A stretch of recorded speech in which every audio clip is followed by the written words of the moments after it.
Hey, good evening, everybody. Sorry for the delay. I know Haldane Creations is hanging out in the chat, so thank you for coming by and hanging out with us. I don't know if we played last. Did we play last month? I can't even remember. We did not. I had to cancel. I apologize to you all. All right, fair enough. All right, so we'll jump back in time then. Woo, woo, woo. So we had the dinner party with Hamish and Mrs. Garrison. It did not go fantastic. Hamish was drunkish, is the note that I have. Was talking about sacrificing himself, and he was kind of sloppy. It didn't go the way Erin wanted it to. Jack skipped out on dinner altogether. I guess he knew, like being the logical, solid guy that we know him as. He was like, "Yeah, fuck that. I'm not doing that." So he cruised around town, didn't find the clootie, but the deputy found him when he was down by the beach. Jack, in his wisdom, convinced that the deputy he was out doing some astronomy stuff. He was out checking out the stars.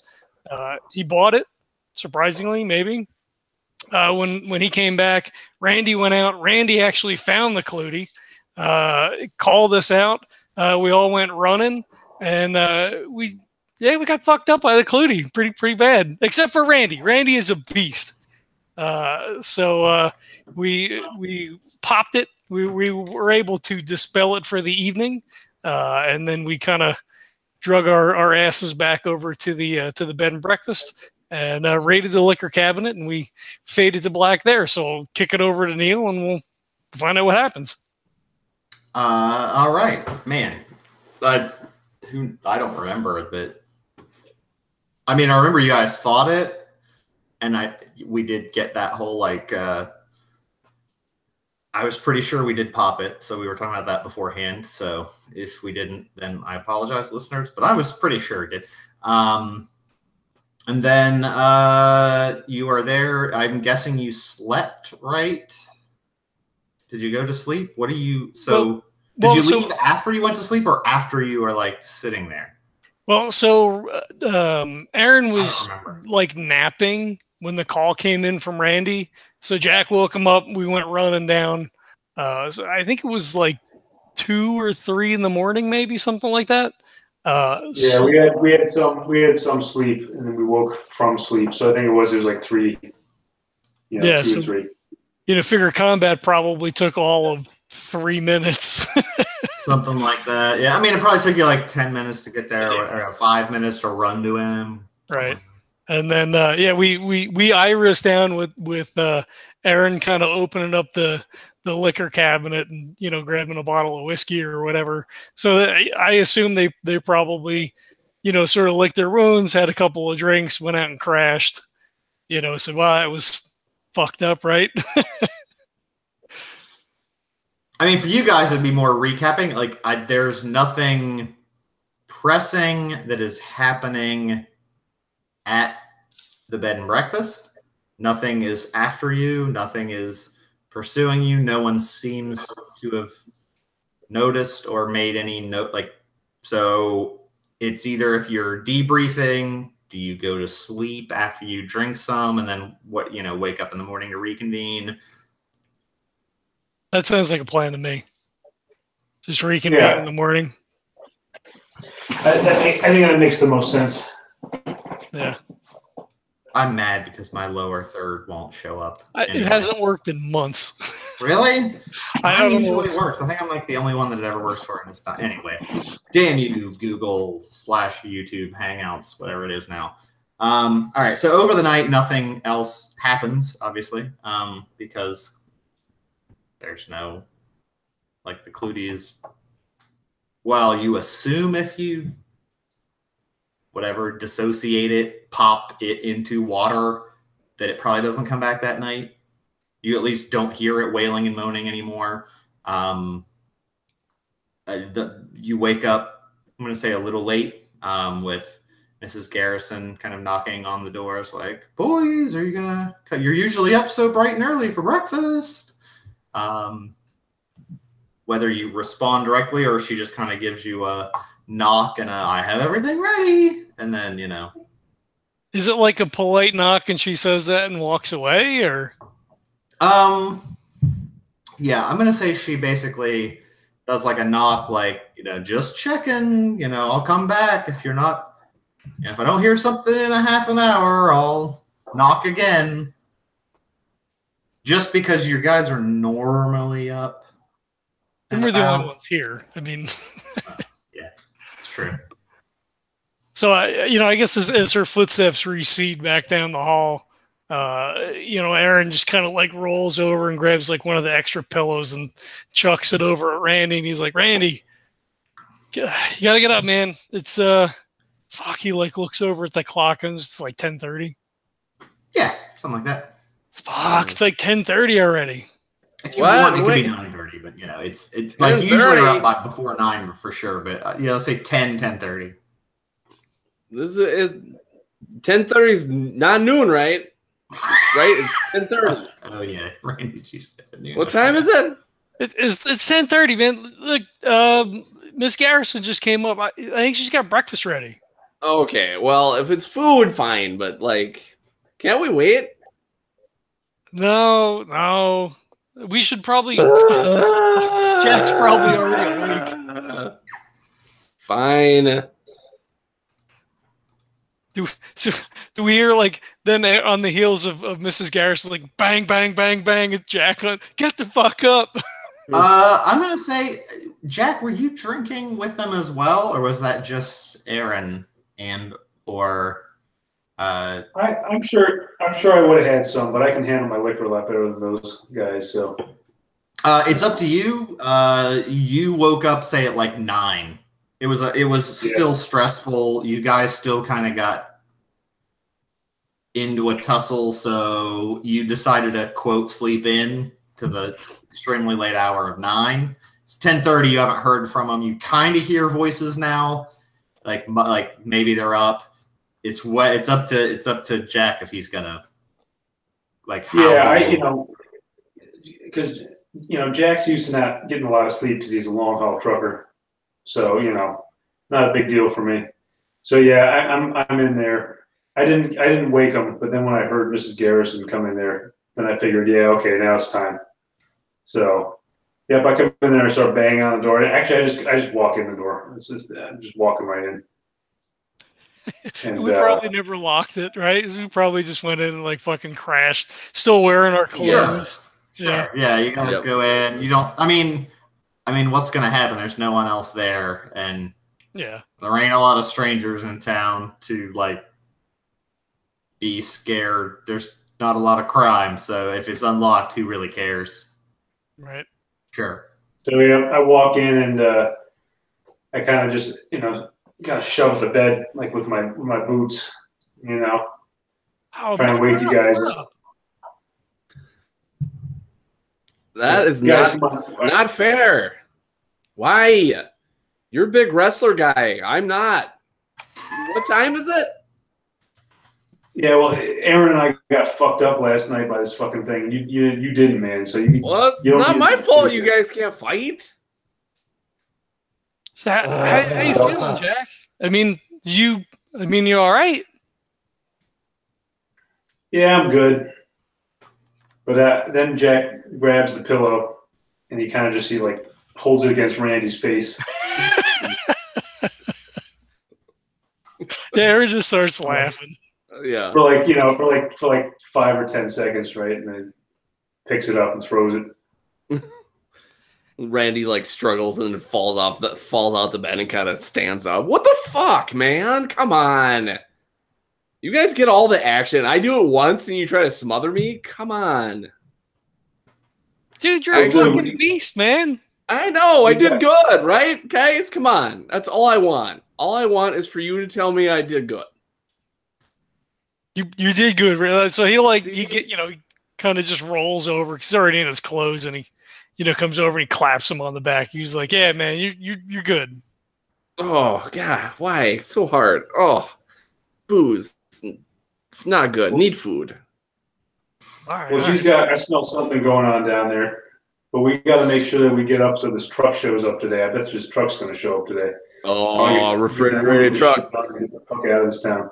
Yeah, for sure. You know what? I like Mrs. Garrison. I do. Even to some point, I like Hamish. Yep, I want to say Shamish every time. I can't even say it right. I'm hungover. Can we just get food? Yeah. Well, at least let me change. It's like grabs the back of his shirt, pulls it over. Are there any marks from the beast?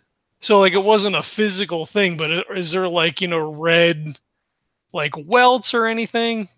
I believe there is. Hold on. Come on, let it be green and glowing, please. It's green. That's what I want. This thing not text ready. God. Or blue and glowing because he's a water elemental, right? That thing. Right. Yeah, kinda. Yeah. I mean, it is a water elemental-ish creature. But there is. I apologize in advance to John for having to edit based on what the Spirit Gouge has. Guess what? He's not doing any less editing than he does usually, so that's okay. Right. I don't know what this means. Spirit guy there. Per se, I'm going to assume they meant welts, but I'm not sure. So when he does the spirit gouge and like uses the hooks to like shred your life force and not your actual body, it leaves red. It says wheels, WEALS, that when they gouge the spirit that look fearsome but do no physical damage. I can Google that real quick. Why don't you Google that, and I'll be like, Red swollen mark left on the flesh by a blow or pressure. So it is kind of like a welt. Okay, yeah. So he pulls his shirt off. He kind of like turns around, reaches to like go grab another shirt. He's not really paying attention. Yeah. Holy shit, Erin! Clootie gave you some marks, man. Like, was he? What? God, oh fuck! Yeah, look at dude. You got like pinwheels all over you. It's weird. So he those are some heinous wheels. Yeah, shit. He feels like is it painful? I'm assuming not, right? Because it was the spirit being shredded from my body. Yeah, so it looks your spirit. It looks like they would hurt, yeah, but it doesn't. And it looks, like it's almost like what you would imagine if like a scar was healing from a hook, right, raking across you in that spot. But yeah, it doesn't hurt or anything. Man, it's fucking weird, right? Like, man, that looks nasty, but it doesn't hurt. Did you have those things on you too, Jack? Fuck, did you look? Take your shirt off, man. I didn't. Okay, so Jack takes his shirt off. Oh, fuck, that looks even worse. Yeah, he really fucked me up last night, didn't he? Oh, that Clootie gave you hickeys all over the place. That thing is gross. Fuck, is that gonna go away? That's fucking nasty. You know what? I'm a believer that regardless of how you look on the outside, I still love you on the inside. I may still be drunk. Maybe, Randy. I don't look. I love you too. Sweating a lot, and I really smell like. What were we drinking last night? I don't know. Everclear. What is that? I think it was Uzo. Oh, nice. Well, maybe you should take a shower first, right? And then we'll go down. Oh yeah. Ooh, yeah. I should definitely take a shower. Fuck. All right. Holy shit. Jack, did you take I'm gonna run over to your room. I want to take a shower too, right? Like I want to fucking look, make sure there's nothing else. Yeah. Don't try to scrub that off. It's probably gonna hurt. Just be careful. Fuck. So. All right. I think we should take showers and meet up downstairs at 10:45 o'clock. That's what they say in Canada, right? O'clock. Maybe I don't know. It's not past 1200 hours yet. I assume they say o'clock in America also. But hey, sure. That's my character saying, not me. I know exactly what they say. Okay. I'm smart and stuff. I'm just checking. I graduated college, sir. Do not tell me what I know about clocks. All right. I should probably start taking notes, right? Yeah, so Erin goes over to Jack's room, grabs a shower. Are you like hanging upstairs, Jack? Or are you gonna like head down and start eating, or? No, I'm just upstairs. I already took a shower, when I got up. I figured So you're I'm up just like kind of 6 in hanging the out, morning. waiting. I toy with the idea of taking my knife and like trying to lance one of those welts just to see what happens, but I decide against it. Probably a good plan. Good idea. All right, so we guys get together, reconvene, head downstairs for a wonderful breakfast laid out by Mrs. Garrison. Yeah, she does the normal kind of like morning small talk. She doesn't have anything super fancy. This is just like traditional, sort of traditional breakfast. We got like scrambled eggs and toast, and in this case, Canadian bacon and pancakes, stuff like that. Kind of just spread laid out. Coffee, tea, orange juice, and she's she's like, you boys, let me know if there's anything else you need, but I think hopefully everything's all here. Do you have any Irish coffee we could give to Randy? I mean, I have some Jameson. If you want to Irish up your whiskey, if that's what you're asking, but I guess I don't have Irish cream on hand. But I think Randy might need a little bit of hair of the dog this morning. What do you think, Randy? Nope. You all right, man? What? I'm fine. Just coffee. Just yeah. Regular coffee, food. She pulls out a carafe and starts pouring a generous cup of coffee for you. Randy actually drinks it, wants to drink it so fast that he actually burns himself a little bit. Just like, go push through, Dude, it's hot. What the fuck is wrong with you? I'm sorry, it's so good. Okay, I'll calm down. What time is it? Dude, it's like 11 o'clock now. Oh God, this day's never gonna end. Okay. You hear the phone ring, and Mrs. Garrison's talking on the phone a little bit, and she comes out and says, "Oh, I'm sorry, I don't want to rush you boys, but I guess the manager down at the warehouse, where I guess you guys had brought in a shipment of stuff. Apparently, a truck showed up for you. Yes." And so right now it's kind of there, but they can't, sign it out or process anything without you guys signing that you got it. And I guess he's a little annoyed. I guess you were supposed to be there waiting for it or something. I don't know, but Oh shit, that's our fault. Yeah, we had a little bit of a rough night. Randy and I, kind of like throws an elbow into him. Oh, why? Stop it. Yep, it was a rough night.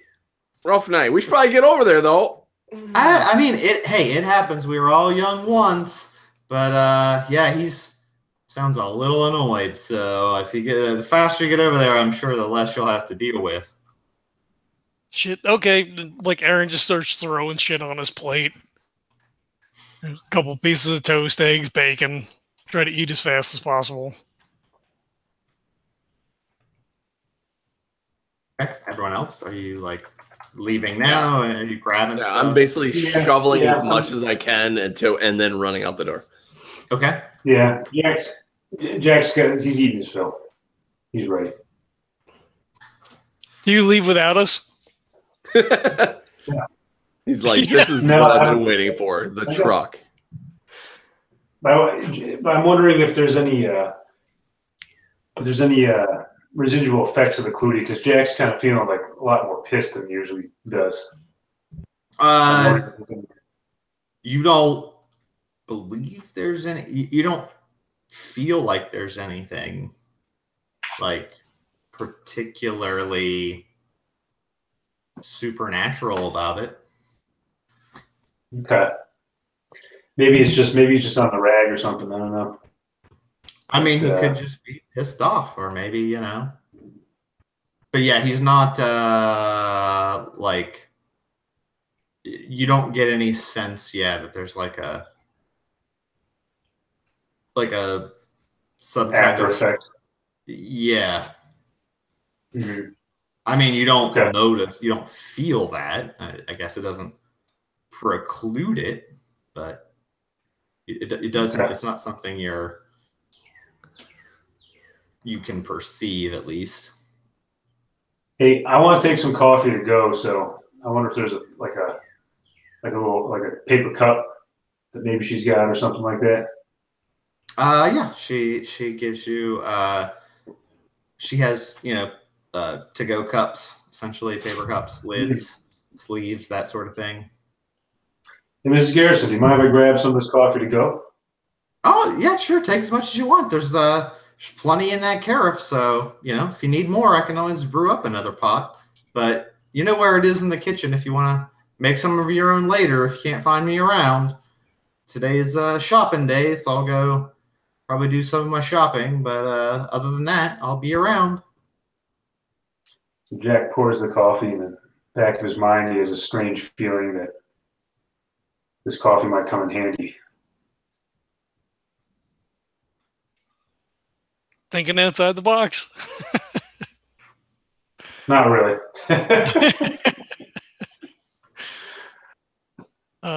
So I guess if Jack goes and, as Erin and Randy finish up, like he would, Erin would grab Mrs. Garrison and just, kind of sheepishly be like, I'm sorry about the dinner thing. I didn't think I thought maybe that there was. I'm sorry. I'm like, he just makes. I'm sorry. I don't even know what to say. I just. Oh, don't worry about it. It's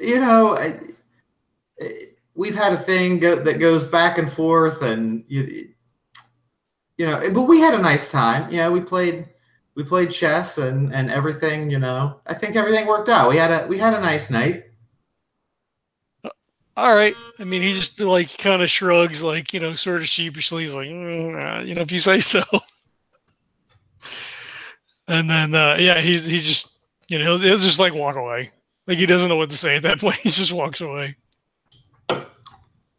Okay. She's like, oh, well, I'll see you boys later. Okay. So Jack leaves first. They get out there. They get in the truck. Turns the thing on. He says, he turns to Erin and says, "So, does the foreman of this place know that this delivery's coming, or is this just showing up there out of the blue?" No. Remember, like a couple of days ago, we'd send him a postcard. We had the first idea, because we plan things out forever. Oh no, I know, but the guy that's running this place, is he in on it, or is it? I don't remember. No, I don't think so. I mean, like that was our delivery point, right? That was our excuse for the trip up. So I'm assuming Edward just had the truck delivered to the same place because that's what what I'm wondering is if maybe this guy's pissed because something showed up and it's not on his manifest or something. I don't know. Yeah, it's probably in the way, right? I mean, they probably just fucking dropped it off out back. Yeah, so we might have some kind of a story ready. Yeah, fuck, I don't would just tell them that's our return load, right? I mean, what do they know? Hey, what's he gonna do? Argue? Well, so I mean, we have to tell them where it's going because it's liquid nitrogen. So we just need to have some story about where we're taking it to or something, right? Yeah, we're just taking it back down to the States for a thing. I don't overthink it. I think it'll be fine. Okay, if it's not fine, you're the one who's doing the talking. Fuck, all right, well.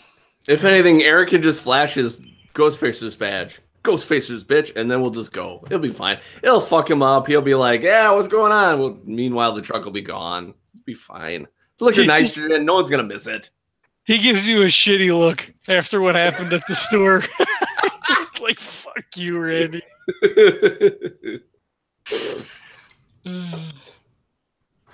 Okay. The man that does all the talking.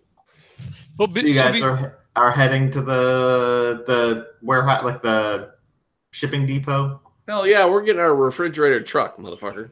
Before we do that, so when you sleep, you get to refresh up to 2 pools in your general abilities? Is that what it is? I feel like that's going to be really important for tonight. I'm pretty sure. Let me check. Although I'm not sure it's I looked after last time, and now I don't remember, and I don't have the book in front of me. I think you can only do it like a certain number of didn't you already get a refreshing? It's like once per episode. Per episode, I thought. I thought it was for every time that you slept. But not the technical havens. stuff. When you're able to create a temporary haven in which you're free from danger or manifestations for an hour or more, you can refresh up to 3 general abilities, except health and stability. So, yeah, except for health and stability. Okay. The health pool refreshes over time at a rate of 2 points per day of restful activity. Medic can restore some also. But I think your technical stuff is different, right? Is that maybe like the once per session or something? Yeah, I think that one, it doesn't look like there's a... Those look like they don't come back until the next, next mission, essentially. Okay. All right. Fair enough.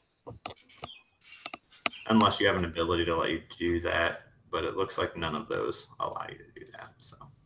Okay, that's fair.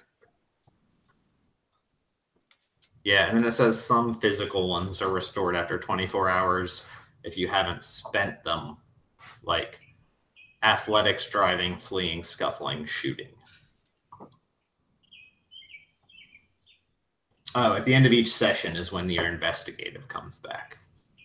So would we have those back this morning then? Which ones? The investigative ones? No, it's not the end of a it's not the end of a... Oh, like a whole... You're saying session as an arc. Okay, yeah. Okay. I thought you meant end of play session. It says each game. So, that technically says refresh at the end of each game. Okay. So that'll be after this session when we fucking kick the clootie's ass. I fucking hope so. Or one of us accidentally gets frozen in carbonate. Fun. I mean, if you guys ever actually, killed this thing for good, then yeah. Short session tonight. We just jumped to this evening. We're done. Yeah, see what happens. I turn these guys and I say, hey, we got to make sure we got some rope, guys. We got enough rope. Do we have any rope? I don't. Do you have rope in the truck? Fucked if I know.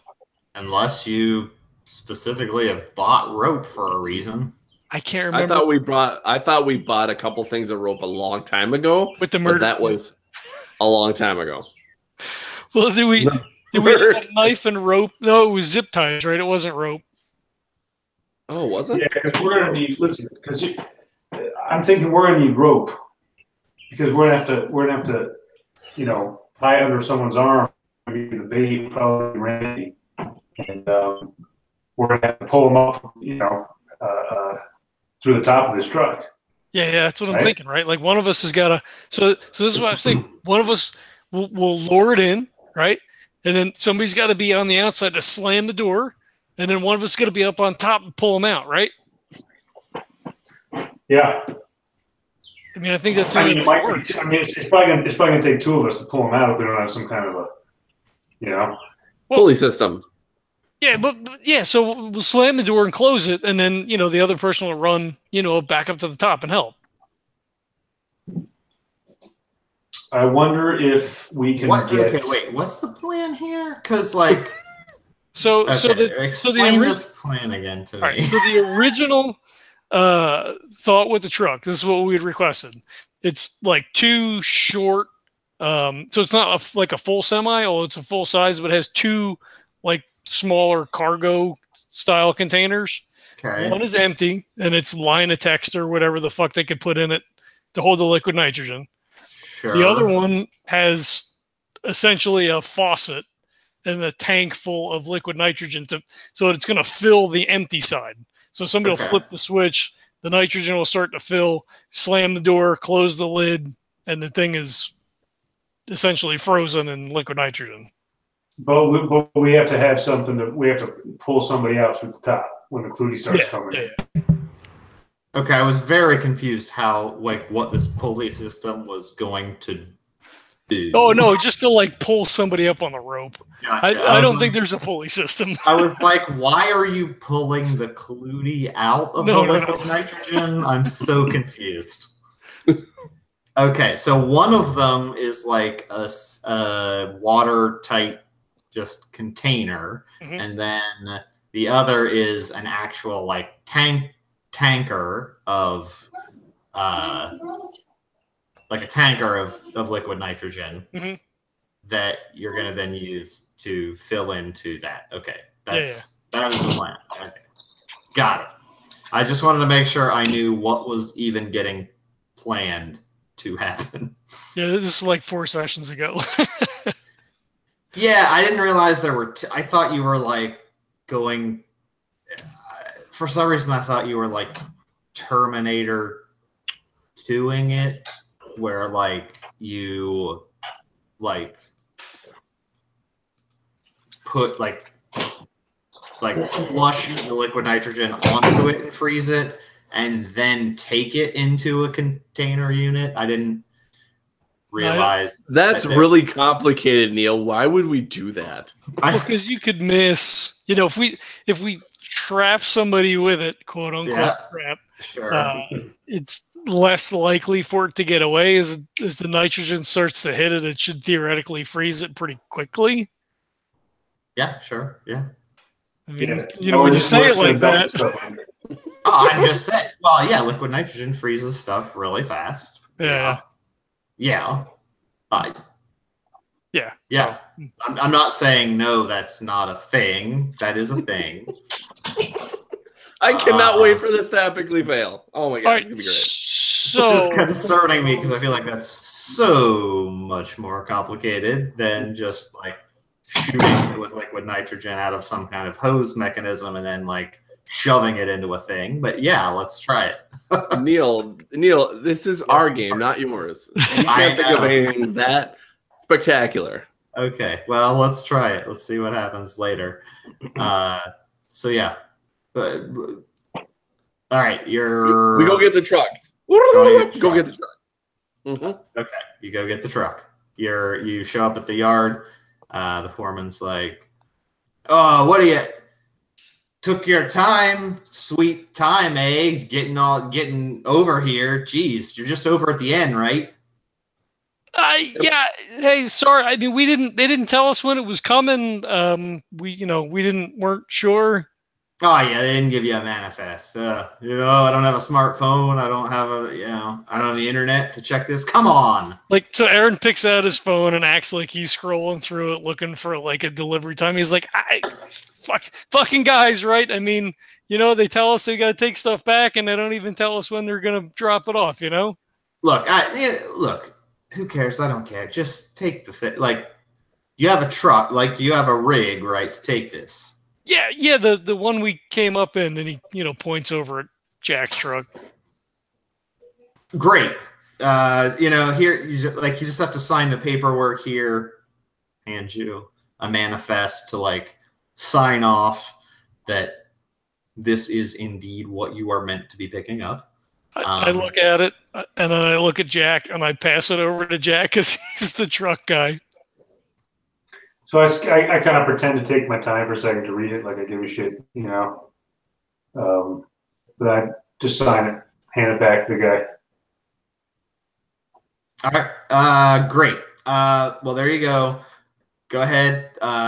You can hook her up. You guys know what you're doing. It's your thing. If you fuck it up, that's your problem. But yeah, good luck with that. Happy hauling. Cool. Yeah. Thanks. Sorry for the trouble. Whatever. It's just no one ever cares about my time. It's like, oh, it's all our time. Whatever. Who cares? It's fine. It's fine. Don't worry about it. He just turns away. He's like, fucking whatever. Yeah, Jack just kind of starts rolling up the window and starts driving. Yeah, so there's a truck there with Erin just kind of stands out by where the trailer is. He's like, "Do you need help?" And he kind of awkwardly points at a couple connectors and things. He's like, So I thought we were driving the rig around. No, we have a rental car or something. Well, the town is so small. I assume you left the rig kind of parked over by the store where we dropped off the initial trailer, kind of off in the back, out of the way. Because I thought we had the rig the night that I ran over the clootie. But we ran towards the store for you to go get it. Oh, we did. Okay. Well, and then last night too. But again, I just assumed that you were kind of keeping it over by the store. Cool. No, yeah, that makes sense. Okay. Yeah, cool. Okay, so I do the whole thing. I get in the truck, boom, boom, boom, do the whole bullshit, back into it, hook the shit up, bam, done. Okay. You hook it up. Where are you taking it? Well, we're gonna have to drive. It's not nighttime yet, right? So correct. So we're gonna have to, and this is a fairly small trailer, right? We said. Well, so it's like a full-size semi-rear, right? But it's got essentially two small the cargo containers on it. Yeah. Okay. Is there an out-of-the-way place where we could, have we seen some place where we could kind of park the rig where it would be out of the way? I mean, we've been here for at least a couple of days now. Give me a notice check. Fuck. Wait a minute. What? How big is the? How big is the bed and breakfast? Areas? Or can we just park in the driveway there, or she got a small driveway? An entire semi probably difficult to fit into the parking spaces and navigate it. It's not a very big area. Most of it's going to be. I guess you could do street parking. Didn't really think about that. Yeah. You could do street parking. Yeah, that might be kind of awkward. I mean, we have to drive up kind of half on the lawn or whatever there, All right, I'll make the notice check. Nope, got a 1. I don't know. Put that fucking thing wherever you want. Who's gonna say something? Anyone else want to try something? Nope. Yeah, I'll try. I'm just along for the ride. I'm like, this is fun, guys. I'm having fun. I'll do a notice check. Hold on. Sure.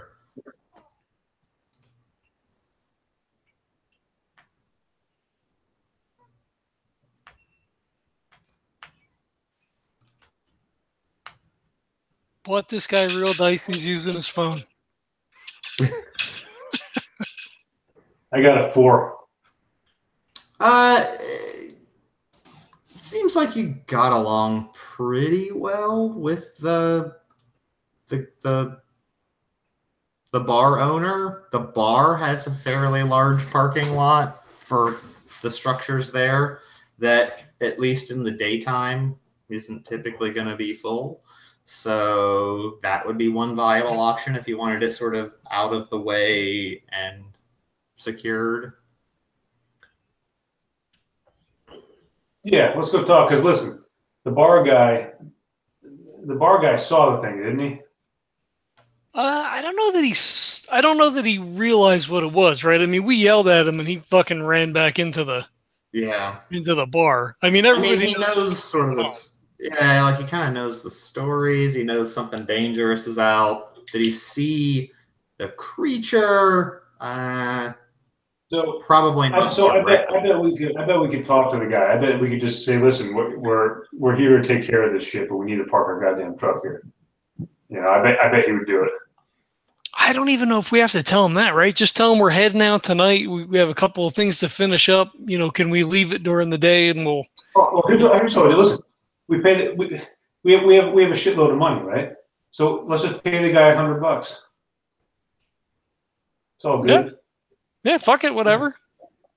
Yeah, he'll do it. He'll let us park there for $100. All right, yeah. We'll just we'll park it in the back of the lot if he lets us. Mm-hmm. Sure. You head over. We'll just tell him.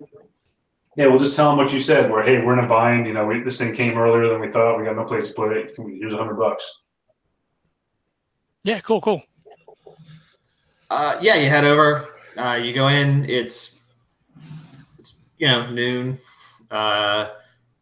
Hamish is already there at his end seat, drinking. And you guys come in. The bartender's like, "Oh, it's not our favorite customers. You know, the new guys. How's it going?" Not too bad. It looks like we're going to be heading out tonight or tomorrow. But friggin', they sent the load that we're supposed to take back. It came early. Shit. You think would it be okay if we parked the rig in the trailer like in the back of the lot? Just like till tonight. Then he goes to grab for his wallet. He's like, I don't know. I mean, when you're leaving tonight? Yeah, or early tomorrow. Look, we're trying to, we don't want to we don't want to be any trouble. And he pulls his wallet out and he pulls out $250s, and he's he just puts them on the table and kind of slides them across the bar. If it's no trouble. He looks down, slides them back toward him, and he's like, I can't see where that'd be a problem at all.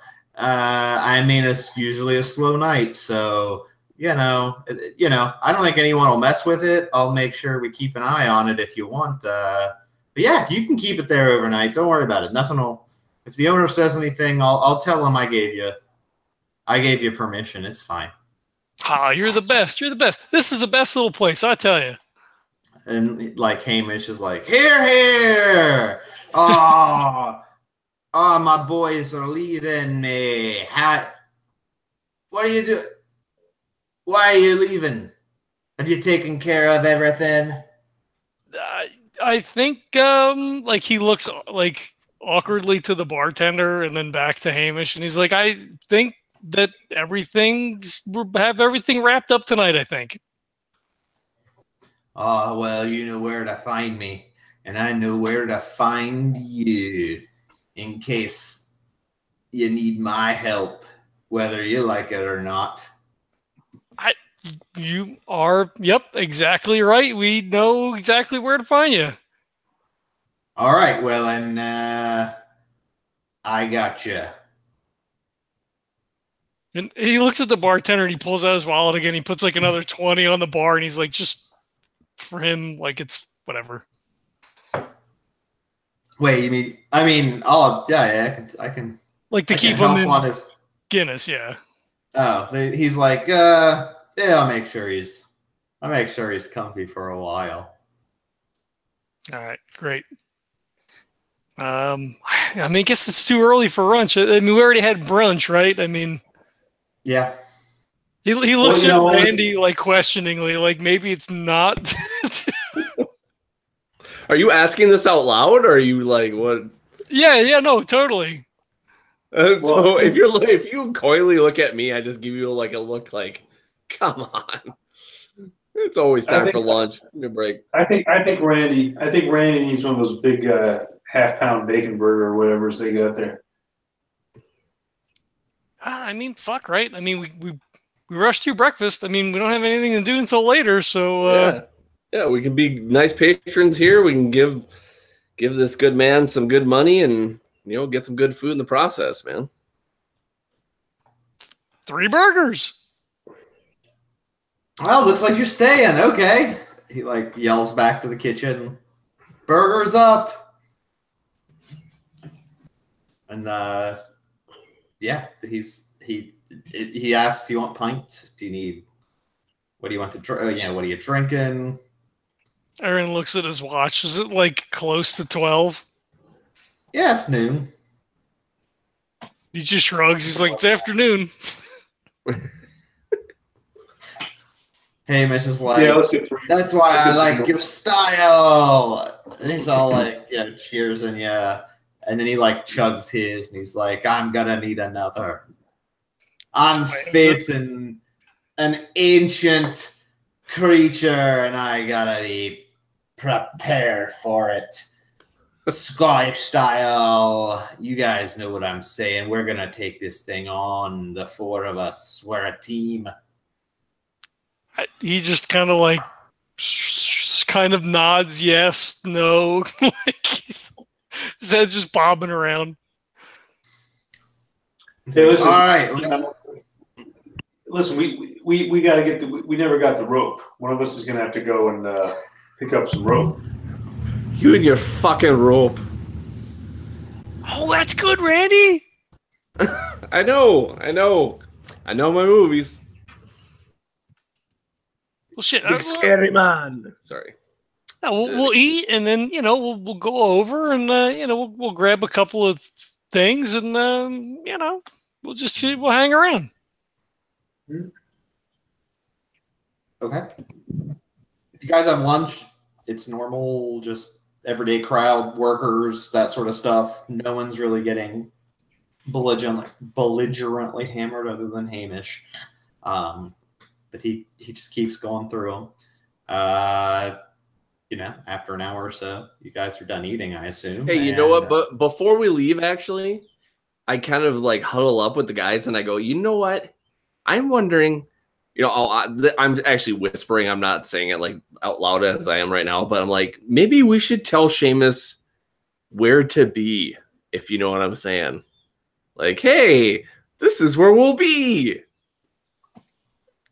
Well, I mean, I don't like. He'll probably just stay here, right? I mean, okay, Erin, I love you to death, but sometimes I think you think with your heart too much and not your head.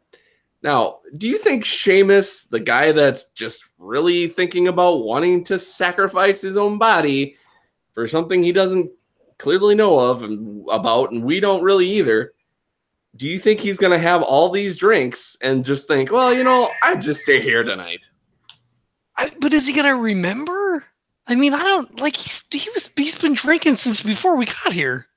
Yeah, but like you've heard his stories, he remembers everything. Oh, that's true. That is true. I'll give you that. I mean everything. I mean, literally a half an hour conversation takes 3.5 hours.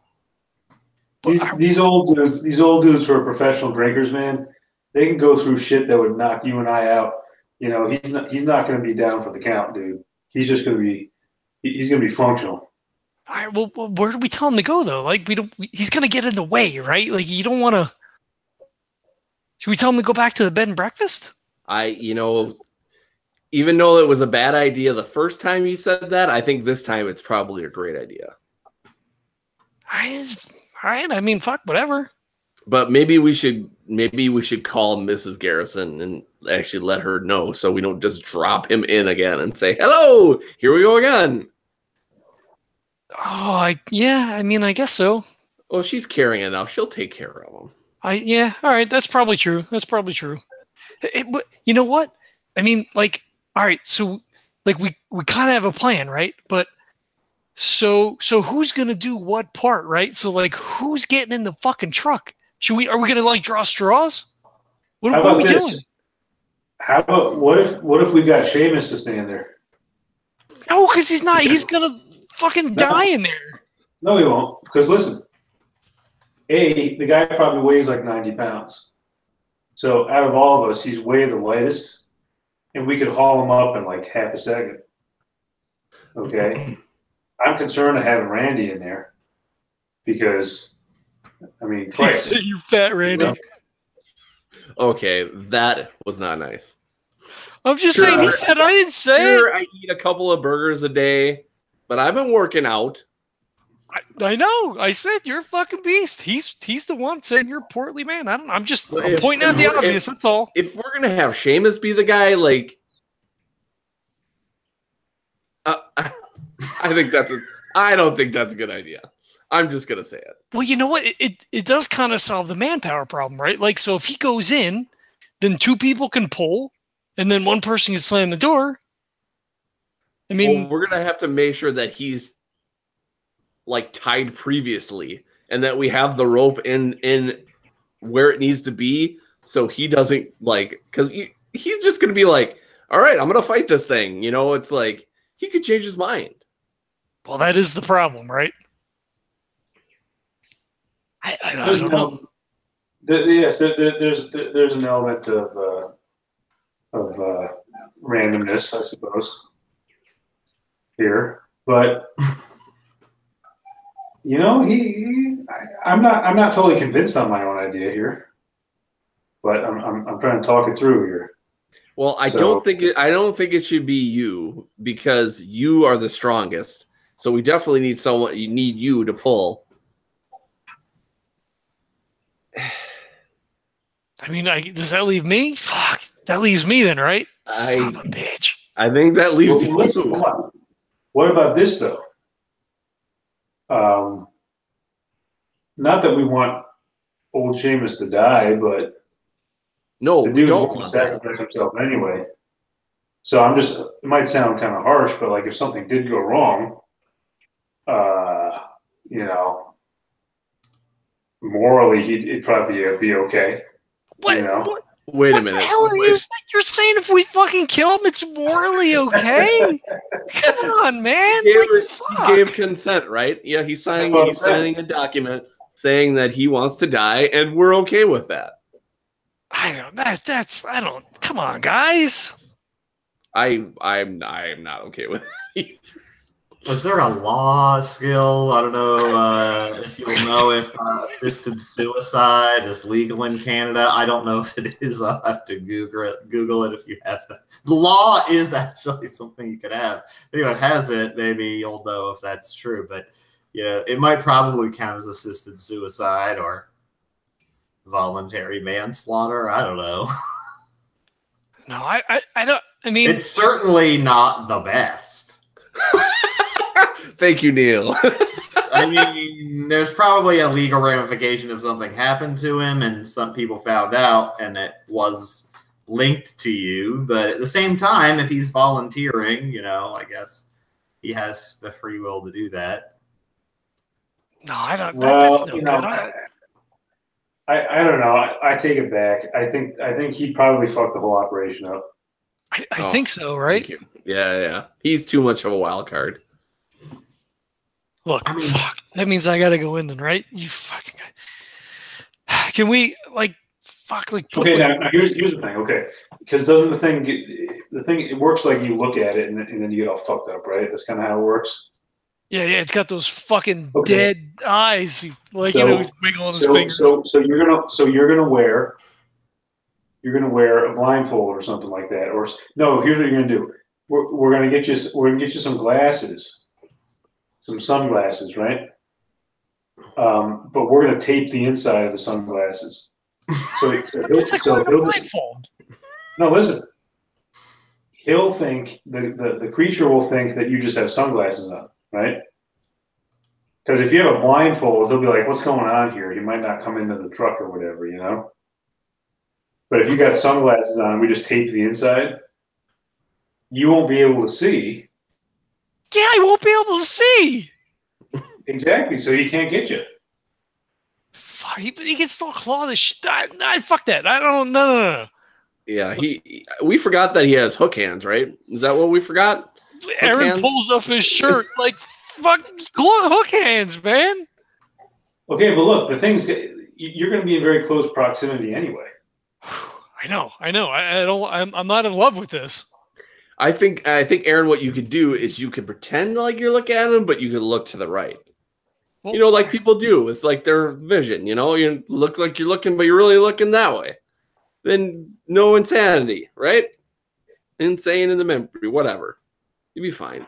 Yeah, it's called a fake out. You know, you're like, oh, I'll look at that receiver, but I throw it toward that receiver. Yes, exactly. We're throwing a Hail Mary tonight.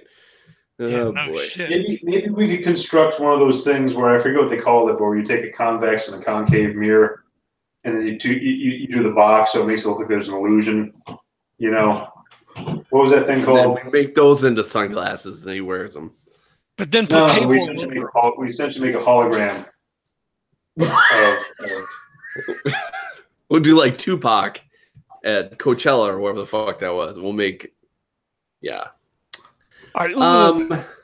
I think we're just gonna have to do the old, rope. Yeah, Aaron, us pulling him out. Everything's gonna go just fine. Look. I want to get earplugs, right? Because the thing is, right all the time with the wailing. So I want to get earplugs. We should all get earplugs. Yeah, I mean, it may not help. It may maybe it takes the edge off. Like maybe it's not so bad, right?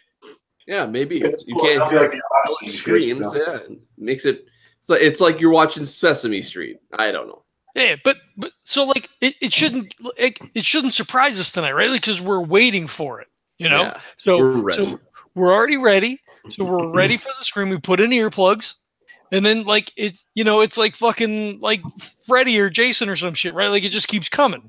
So if I look like down, like if I look at its feet, right? So I'm not looking at it, but I'm looking at it. You know what I'm saying? And then so then I run into the thing, and then Randy, you slam the door, and I'll fucking run for the rope, and then you guys like pull as hard as you can pull. But somebody's got to flip the switch. Who's gonna flip the switch? Jack, you're up top. You flip the switch. Okay, but I don't trust you're just going to hang on to the rope and we're pulling you up. Like we can tie it tight to his waist. That'll take too long. I feel like he's got to be. We'll just put a loop in it. I pre-tie it right away. Well, that's what I'm saying. We could put it like a slip knot kind of a thing, and you put it under your armpits. You know what I mean? Like you step in, and then we're going to drag you up, and you'll be cool. You know? I fucking hope so. I mean, or a ladder. I mean, we could put a ladder in there, right? Like, if there's a fucking hole on the top, we'll just put a ladder and I climb the ladder. Yeah, but what if the clootie can climb a ladder? Oh, we kick the ladder over. The fuck, I don't know. Kick the ladder over. Well, it's coming through a hole in the top, so we can't kick the ladder over. Fuck. All right, so it's So it's rope then. Son of a bitch. All right. I think if we get a thick rope, we make a good slip knot. You should be able to just kind of put it under your arms and we pull you up. You know. Well, even on my foot, right? I just step in it. You guys pull me, right? No, yeah, we're not pulling up your feet. Yeah, then you would hit your head and it would be a whole thing. Let's go through the arms instead. All right. Fuck. God damn it. Okay. I feel like we should have just sprayed it with liquid nitrogen instead and then thrown it into something else. But I guess now you get that idea. Where the fuck did you get that idea from all of a sudden? No, because then you can't do that because it might shatter when we push it. You know? Yeah. We probably went through this already. That's true. Yeah. Yeah. It's fucking. It'll be stuck, right? Like you got. I trust you guys, right? You guys got me, right?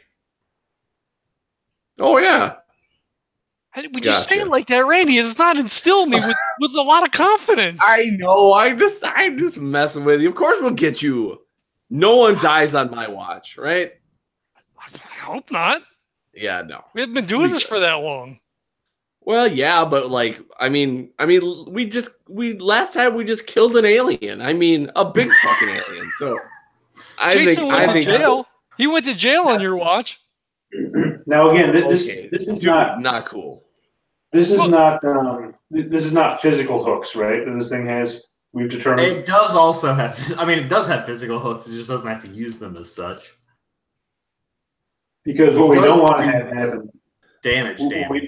What we don't want to have happen is it sinks its hooks into Erin like a big fish, and then we can't pull him. Oh fuck! What? God damn it! Because I can imagine that possibly happening. So we have to think through that scenario. Wait. So okay, I want to ask a question while you're also thinking about this from my perspective of how this interaction happens.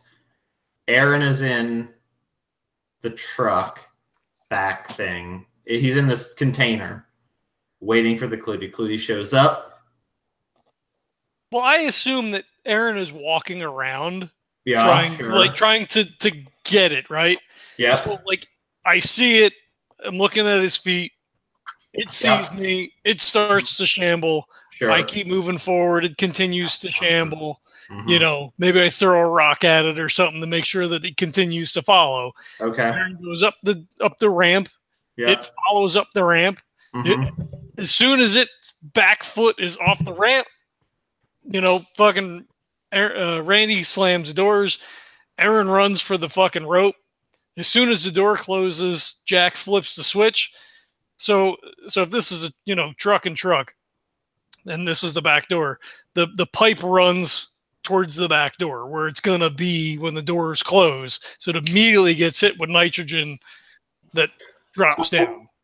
Oh wait, is this like a 2-stage? Yes, container? It's 2 separate containers. Oh, okay. So you could conceivably go into the second one, shut the door. No. So the second one is full of liquid nitrogen. That's not an option. It's just a tanker. It's not a container. It's a literal tanker that you'd see gas in or like a liquid. Yeah. So you're going to flip the switch and it's going to pump the liquid nitrogen through, a pipe towards the back of the container. So the door closes, you flip the switch, nitrogen starts pumping in as I run to the front, so I don't get doused in liquid nitrogen. Okay, I'm confused though. Wait. Sure you could probably engineer that. I was like, wait a minute, it's flowing to the back of the container. Well, so right, so it's going to be toward the front. Well, right? So hold on. So we what did we have delivered? You guys have already had like 18 hours of planning, and you're still like, shit, what did we get? And I know exactly what we had. Yeah, but that was 18 hours of planning 2 months ago. So it's a semi-sized trailer. The trailer is in 2 parts. The first part closest to the cab is a cylindrical tanker full of liquid nitrogen. Sure. The back half of the truck is a small cargo container with line of text, whatever, with a hole cut in the top with like a fucking sealable, like fucking, submarine style door. Okay, yeah. From the tank part, there's, a big pipe that exits to the back of the trailer of the container part. You flip the switch, it starts to pump, it starts to fill from the back. Now it's going to fill to the front quickly, but hopefully it sprays down, catches the clootie as the person runs to the front, jumps in the rope and gets pulled up as the liquid nitrogen starts to come across the bottom of the thing. And this container only has one entrance out of the back, so we're saying? Yes. At the roof and out the back door. Back, yeah. Okay, that makes sense. I was hoping it was kind of like a lobster trap where it had like a kitchen and a parlor, you know what I mean, where it was like 2 separate sections, but I guess not. Nope, that's why this is going to suck. Wow, 2 separate sections. That would have been a good idea. Mhm. But All right. Well, so okay, I would like to point out that a semi trailer is what, 16 feet, I think they're bigger than that, right? 28 feet, something. Something like that. How long are they? Because I guess 16 is small. It'd be 30 something, I'm sure. 50 maybe? No, 30 something. I'm just saying, you got to think about if you're halving that and also have something to rig the two together, it's not half of one of those. 48 right? feet. Okay, if it's 48 feet, right, you're going to assume you need 3 feet to connect them. So that's 45 feet. So each one is about. Well, I assume they butt right up next to each other, right? So you're cutting out 6 inches. How are you going to have? How's it going to turn? You can't like it's like having train cars that are literally no. If it's on one flatbed, then you don't have to worry about it. It's one flatbed. Oh, it's so not it's two just separate. 48-foot. Yeah, it's not like train cars. Yeah. Well, they do make double. They do make double. Yeah. No, I know they do. But I mean, come on, Neil, give us some fucking credit, man. All right, a lot of this is stupid and very unmechanically sound, but we got some things right. Okay, so you put it on one flatbed, like, base. Yes. And it's, okay, and then it's the container and the container. But even then, that's 24 feet? Yes, a little less. Well, the thing is, though, you don't have to turn on the thing for the stuff until he's out.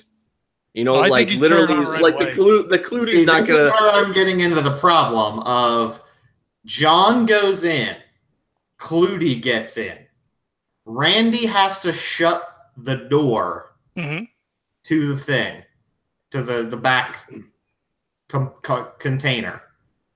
Then you're trying to get out with just Jack. Well, Jack then turns on the liquid nitrogen. Right. And then is trying to pull we you will up do the, while Randy runs up. We'll do the nitrogen when he is out and the thing is shut, secure. Because the Clootie's not going to, like, we've seen the Clootie. We know it doesn't go very fast. I'm just asking because John has a different plan than what you're saying. I thought you guys would turn it on right away, right? So, like, if it pumps... No. Right? It's 24 feet. I didn't cut... I know, but, like, liquid nitrogen, regardless of how much time you've got, is going to spread kind of quick, and you get a little bit on you, you're not going to be so good off. You also might suffocate because it's going to instantaneously push all the oxygen out of that if it's dumping it fast enough. It's going to push all the oxygen out with the nitrogen, expanding. Yeah. But so I think we need to get him like out almost completely and shut the thing and then start. Yeah. Otherwise, we're going to have a problem. That's what I was saying the whole time. Yeah. Well, especially if John, especially if Erin has a problem, then it's like, okay, we've got you. We turned it out. Oh wait, you're stuck. Oh, okay. Well, you're bye. You know, like you might as well have Hamish. You know. Well, maybe they can cryo resurrect him. I don't know. Maybe they have that technology. Yeah, exactly. It is fear itself, so you never know. Edward might have that. Now, what about? Hold on. What if Erin is armed with a crossbow? Right? But one shot's not going to kill him. Did we try that and the crossbow went right through him? Yeah, I mean, like, I shot the fuck out of it. I think we should go to Walmart and get a chainsaw. Because then if it tries to come near you, you could have the chainsaw ready and on. And if it comes to you with the hooks, bam, cut one of its arms off. But everybody's going to hear that. Like, we're trying to do this without anybody finding out. If we're in the middle of town going with a fucking chainsaw. Well, if everybody sees the Clootie, then if everybody sees the Clootie, then we can tell everybody, hey, you saw the Clootie. Now get the fuck out of here. Problem solved. There you go.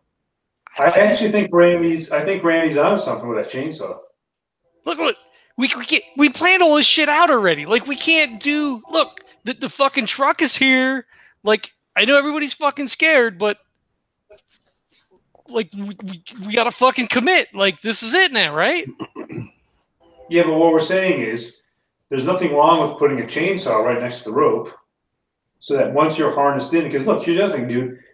We're gonna set the noose thing up for you, but you got to get into it too. I mean, it's gonna take you a second to make sure that you're secure and whatever. So you just, you know what, with the chainsaw, you just gotta make sure you don't accidentally cut the rope, because then you're fucked. Look, if you, all right, look, if you want, we can leave the crossbow like pre-strung. The crossbow didn't do shit though, right? Well, but I mean, what difference does it make? You're gonna pull me the fuck out. Like, if I take one shot, I'll shoot, and you fucking pull me out. Yeah, but what I'm saying is, like we said, the thing has hooks. I think Randy's kind of right about the chainsaw thing. As long as you've already got hooked once. Do you want that again? I don't want that again. But what the fuck are we gonna do now? Like, I can't wield the chainsaw and have you guys pull me out at the same time. It's not gonna work. Yeah, that's true. That's true. Okay. All right, fine. Then maybe have a bat or something. At least something just in case it comes at you that you can defend yourself just in case. All right. Look, we got 3 fucking crossbows. Let's set 3 crossbows up. We can hang them on the fucking wall or whatever. Like, we'll put a screw in it. I don't know. But I thought the crossbows didn't work last time. Well, eventually, if you shoot it enough. I thought the arrow like went right through him or some shit. No, so mechanically, you have to do enough damage to it before it pops. Yeah. So it'll do damage, but it's not, you know. Yeah, it's like not like you shoot it and it pops. Yeah. Yeah, so I think the crossbow is a good idea. Yeah, you gotta get into that noose thing really fast, dude. Pull it up around under your arm. You guys are killing me. You guys are killing me. We're already describing 80 ways he can die. And not very many of that he succeeds. Get your goddamn neck in that noose before you pull your ass up, okay? Oh, good Lord. This is like, I love it. This is a fun plan. I love that you guys so dead set, like, we got a plan, let's just skip to it. And then, like, you hadn't done this halfway through your plan. Come on, Neil. You've been with us for a long time. You know how this goes. I just love it. I love that it's like, oh fuck. John's like, no, this is where we're gonna go, and it's like, no, that's not. We were supposed to be doing this. Look, we are not doing another planning session. This ends tonight for somebody. Yep. If we have to roll John another character, we'll roll John another fucking character. I love his reaction. Like, please no. So when do you die? Like, that's probably you have to take a lot of damage for that. All right.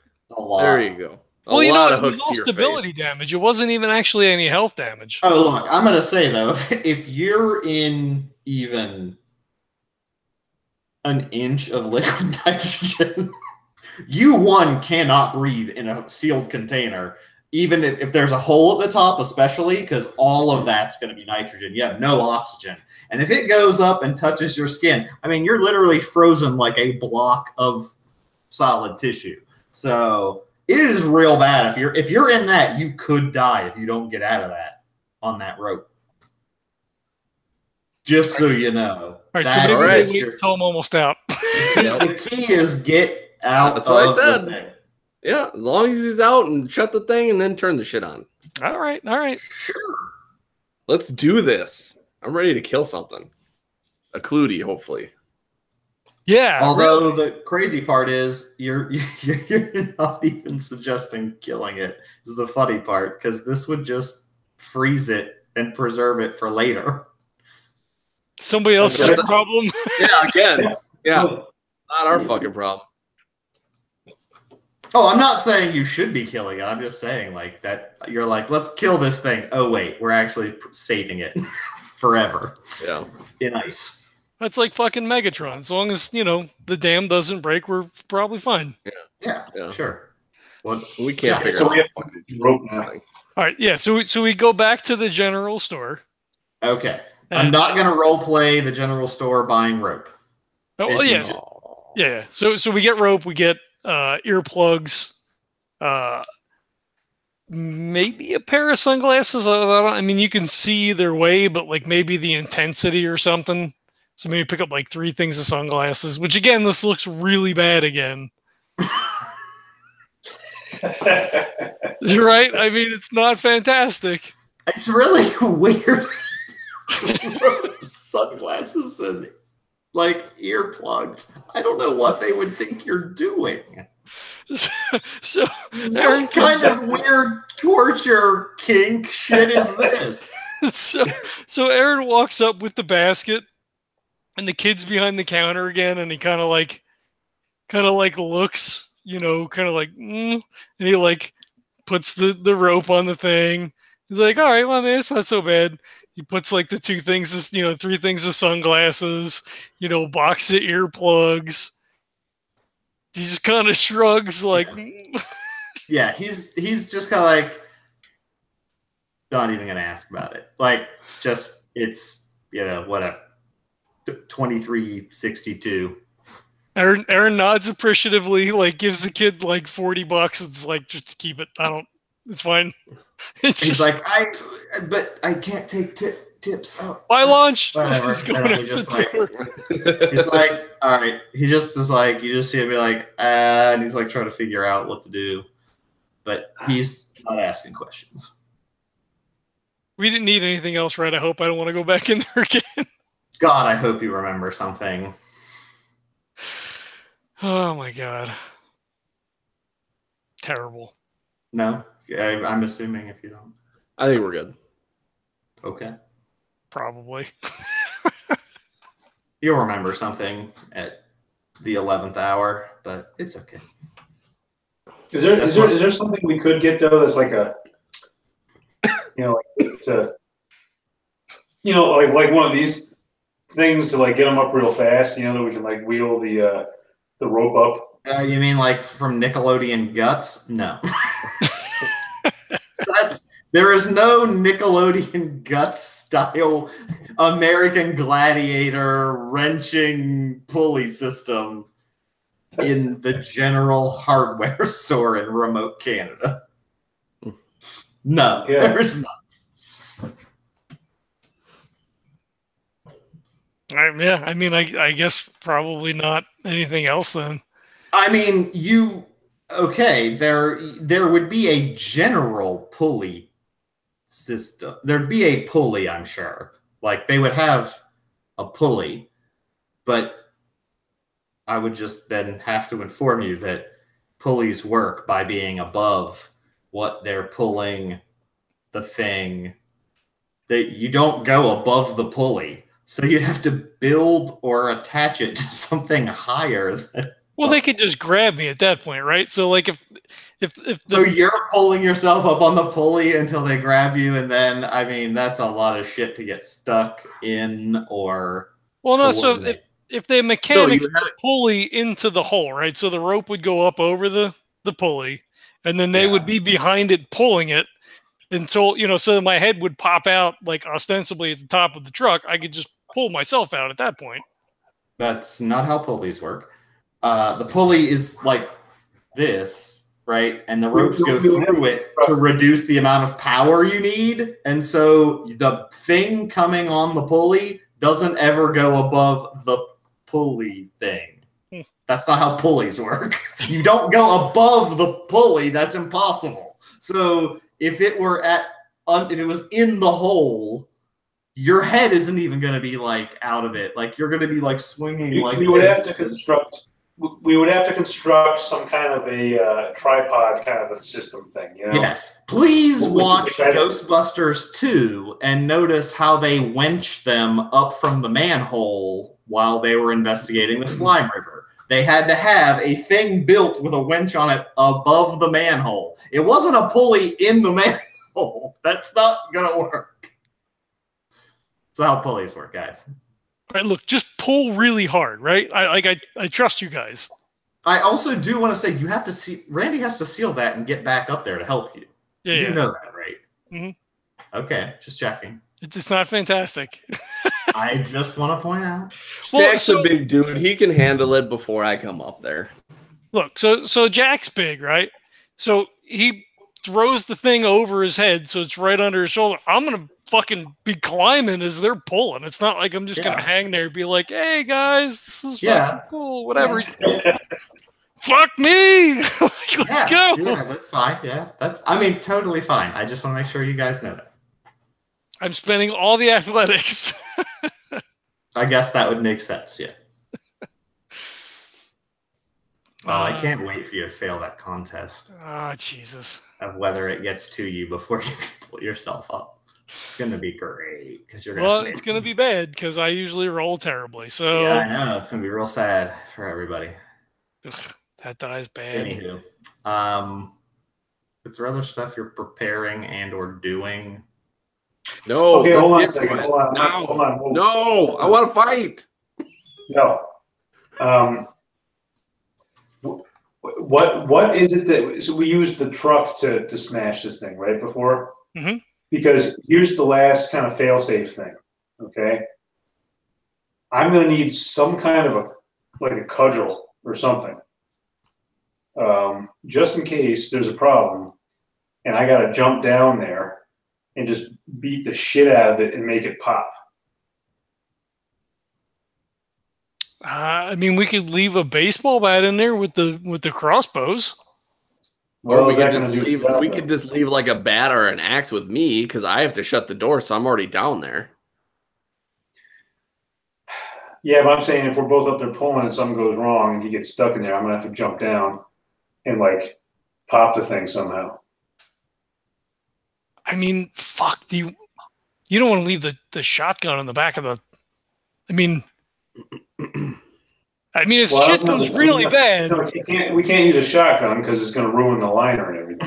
That's true. All right. Well, if you hit it, maybe not. I don't know. It's got to be like a big. It's got to essentially replicate the truck hitting the fucking thing. You know. You're not going to get that with a baseball bat. Well, what about? Can I get a giant air gun? You know what I'm saying? No. Almost like a. Glad someone else is denying these now and not just me. No, you cannot get an air cannon. It will blow as hard as a truck. No. I'm talking about like a hydraulic. Like a potato gun.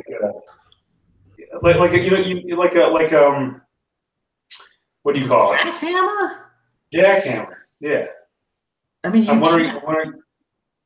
You can't lift a jackhammer to hit something with it. Those things are like 200 pounds. You can't use them as a weapon. You could never do that. It's not possible.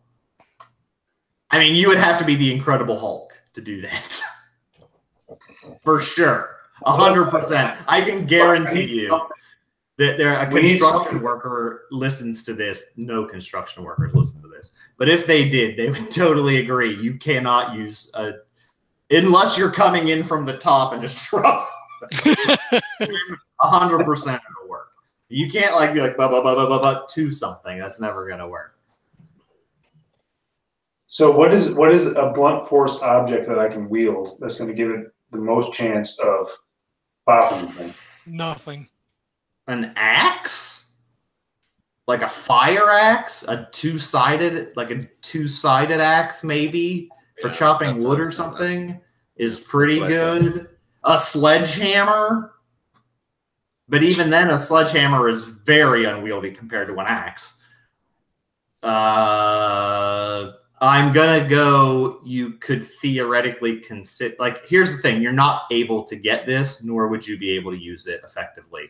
But they, have those bolt guns that they put to cows' heads to kill them, which is essentially a pneumatic fucking railroad. What about a nail gun? To the degree, yes, you could use a handheld nail gun, but it could ruin the inside of the trailer too. Well, I'm also gonna say, imagine the damage done by shooting someone with a nail versus hitting them with an axe. Yeah. Right. Nail gun is cool for like a zombie movie where you just have to hit something like once in the head to kill it. This thing is got like shot like 3 or 4 times with a crossbow until it pops. So you need like big hits, big swings if you want something like that. I think probably an axe that's made for chopping wood where it's got the blunt part on the one end. You know? That's probably going to provide the most blunt force trauma that I can think of. I mean, you don't necessarily need blunt. Yeah, it just needs to do damage. Mechanically, it just needs to do damage. So, like, I mean, shit, I don't know. What's there, like, isn't there, like, what about, I mean, there's, like, pitchforks, but again, that doesn't do as much, there's not as much force behind it, so I'd say a pitchfork does less damage than a fire axe hitting you. Yeah, okay, guys, so we're going to have to go back in there and buy a fire axe. So we're halfway down the street, and he's, like, throwing out all these ideas, and I'm like, you want to go back in there? I'll do it. I'm going myself. No, Randy, you go in, buy the fire axe, okay? Yeah, I'll do it. It's fine. Should we get 2, maybe? Right? Like, because, fuck, we can't use the crossbow, right? Like, if he fucking closes the door and I miss, it's going to go through the fucking liner. Yeah, that's true. Yeah, all right, right, I'll get 2. I'll get 2. Yeah, that's fine. Oh, Jesus Christ. We're never going to be able to come back here again. Well, we're not, because I'm never fucking coming back to this place again. Ever. Jesus Christ. Meanwhile, like, Yeah. retirement, 50 years later, Yeah, on a porch. No fucking way. He owns the bed and breakfast with his wife. Yeah, no fucking way. Fuck Philadelphia. Fuck Canada. We're never going back. He's never going to be able to go anywhere. He hates all cities after this. Exactly.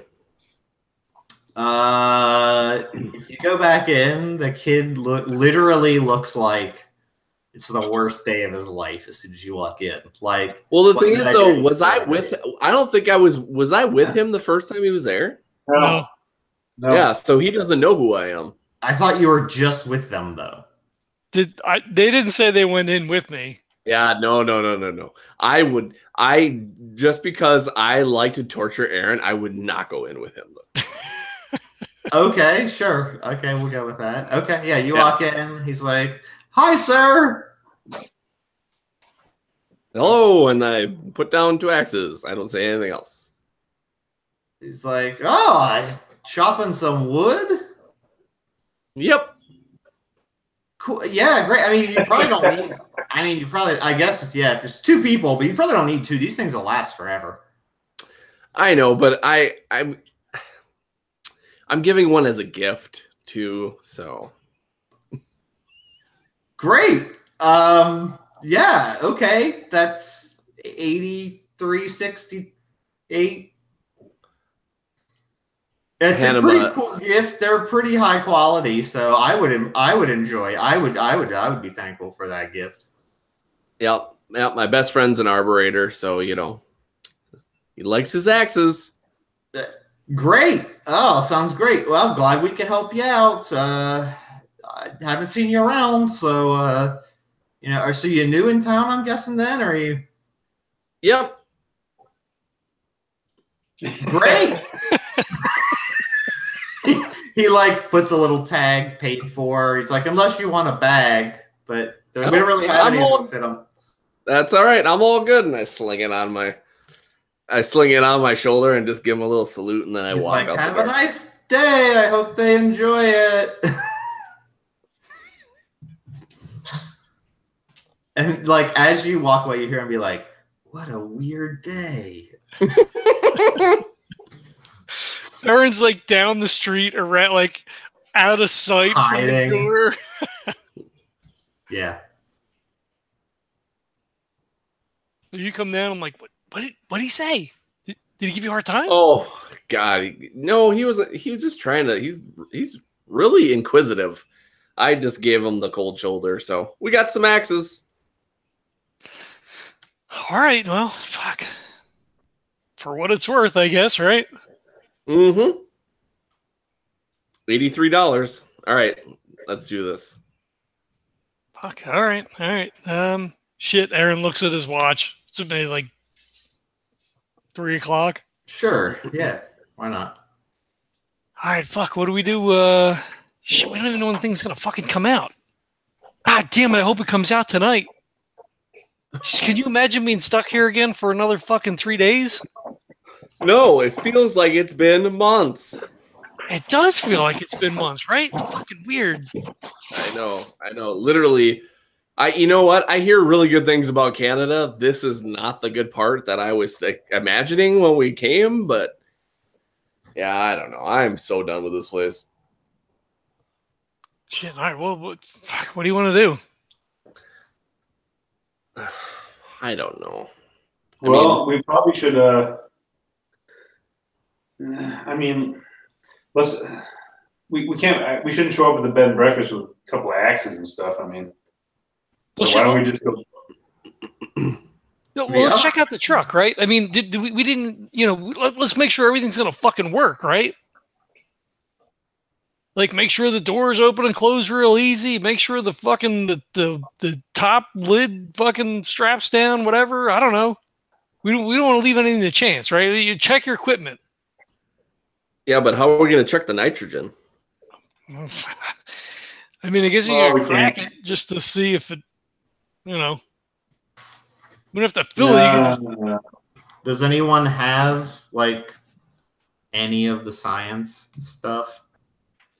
Is it chemistry, physical? Ghost equipment? Absolutely not. It would be under science, would be, because ghost equipment certainly does not include liquid nitrogen. You'd have to have science, or maybe science. That's it. Trivia, maybe, or research. I don't think so. I have research. I'll count research as not. Usually, it's you doing research on things, but I could say you've. Well, I could pull it up on my phone, right? You're like, all right, well, shit, how is this going to work, Yeah, sure. Liquid nitrogen boils off, if it's not a ton of it, essentially instantaneously. It doesn't really... Like, if you turned it on to see if it worked and it just went in and then you turned it off, it would be gone... Yeah, almost instantaneous. In less than a minute, depending on how fast it's pushing that out. I mean, they make ice cream out of liquid nitrogen, like, on demand. And they just dump liquid nitrogen in while they're stirring it, and then it boils off. So it's pretty quick if you tested it. Yeah, just to see how much force you need to, like, flip the lever or whatever. Just, like Aaron's and make thinking sure that it's kind not of stuff. Leaking anywhere after hundreds of miles of driving, or it goes into the right spot, or where's it coming out? There's no blockages. Yeah, you could definitely turn it on and do that, and then turn it back off without losing much. Right. Yeah, he's thinking like, psh, and then close. Even letting it run. Like, I mean, a liquid nitrogen is like a tanker of it is a fuck ton of liquid nitrogen, so it's a lot. Mm-hmm.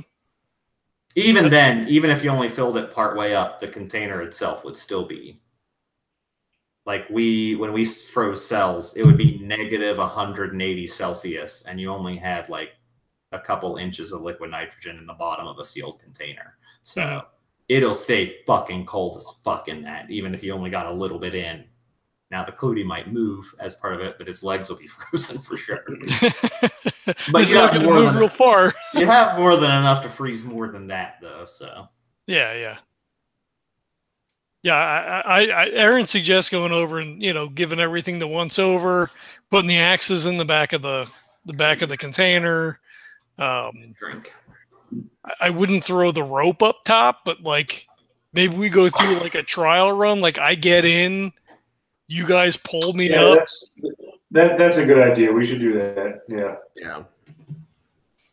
Yeah. So maybe we can even time how long it takes me to shut the doors and get up. Mm-hmm. Yeah, definitely.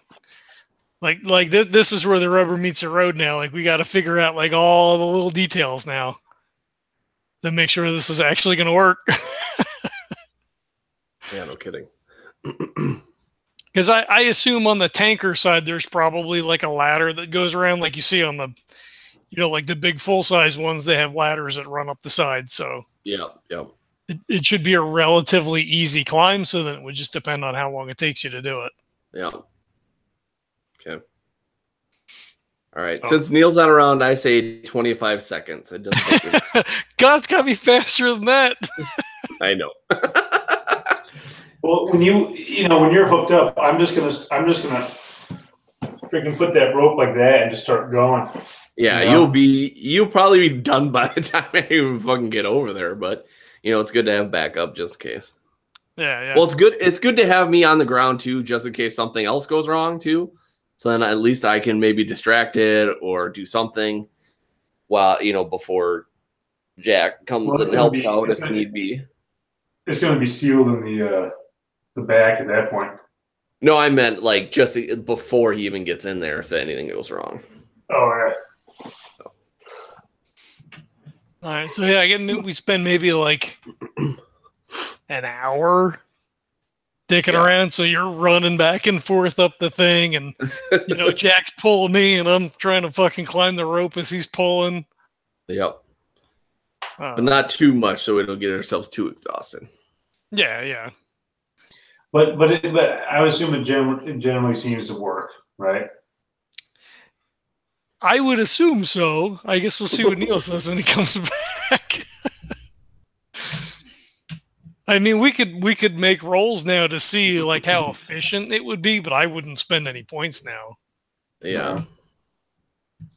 I mean, so we could make rolls to see, like, say you roll a 1 and you're like, fuck, I don't know, man. It's a really long run. And then maybe that puts some doubt into the overall scheme, maybe. But well, let's not suggest any extra rolls yet. Yeah, the less we roll too, the less we'll fail. Hopefully we'll save our nice rolls until we actually have to do them.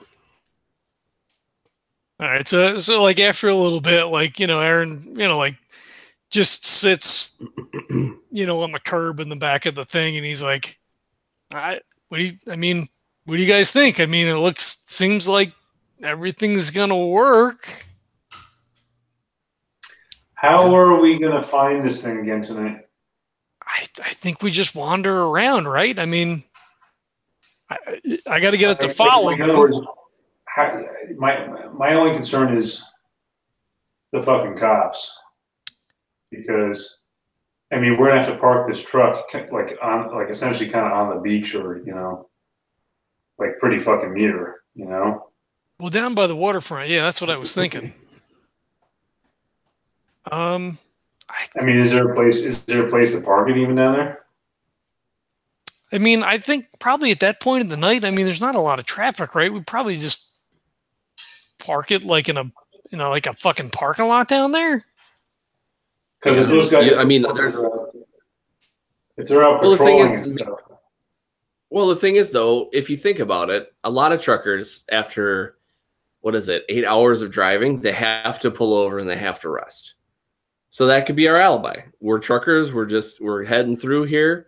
We've got our documentation. We just need to, we've been driving for a while now. We just need to get a rest. And that'll be our thing. And maybe we just, tell them we stretched out and we were kind of just walking around, just kind of enjoying the sights until we're, ready to go back out. I guess that works. Sure. Yeah, it should be. That one guy, right? You guys were watching the stars together. Like, you guys have a connection now. Well, he knew who I was. See? Well, maybe if we're lucky, it's that guy who's on patrol tonight. The sheriff's not fucking going out in the middle of the night. Yeah, exactly. Plus, he's probably the only one. One of the two that are on duty, probably. Because it's a small town. Exactly. Yeah, it'll be all right. All right. So while you were off, we spent about an hour kind of staging the whole operation. So we timed Randy closing the door, running to the top of the truck. We had Jack, pulling me as I, threw the thing over me and like, hand over hand climbing as he was pulling, trying to get a feel for like how things were going to work, how fast things were going to take, whether or not we ran into any like, oh shit, that thing that we planned on wouldn't work like ever. So we kind of ran through all that stuff. Okay. And I'm going to say the back door, it doesn't affect any of that. I'm going to say the back door is like, it's not just like normal doors, right? Because liquid nitrogen is going to create pressure. So it's basically like a hatch from a submarine or something where like you close the door and you wheel it real quick. But yeah, I'm going to say that doesn't affect your timing or anything because it's similar to what's on the top that you're coming through. But it will seal everything pressurized inside. Okay. In case someone that doesn't listen emails us or not because they don't, and then tells us that wouldn't work because it wouldn't. And I know that. You're welcome, not listeners. Guys, listen to this podcast. Or else I'm cutting it. I have other projects. This could be the final one. This could be it, motherfuckers. Better start listening. I shouldn't ask, but Jack left. Do you want us to roll anything to like check for efficiency or whatever? No. Kurt's shaking his head. Like, Yeah.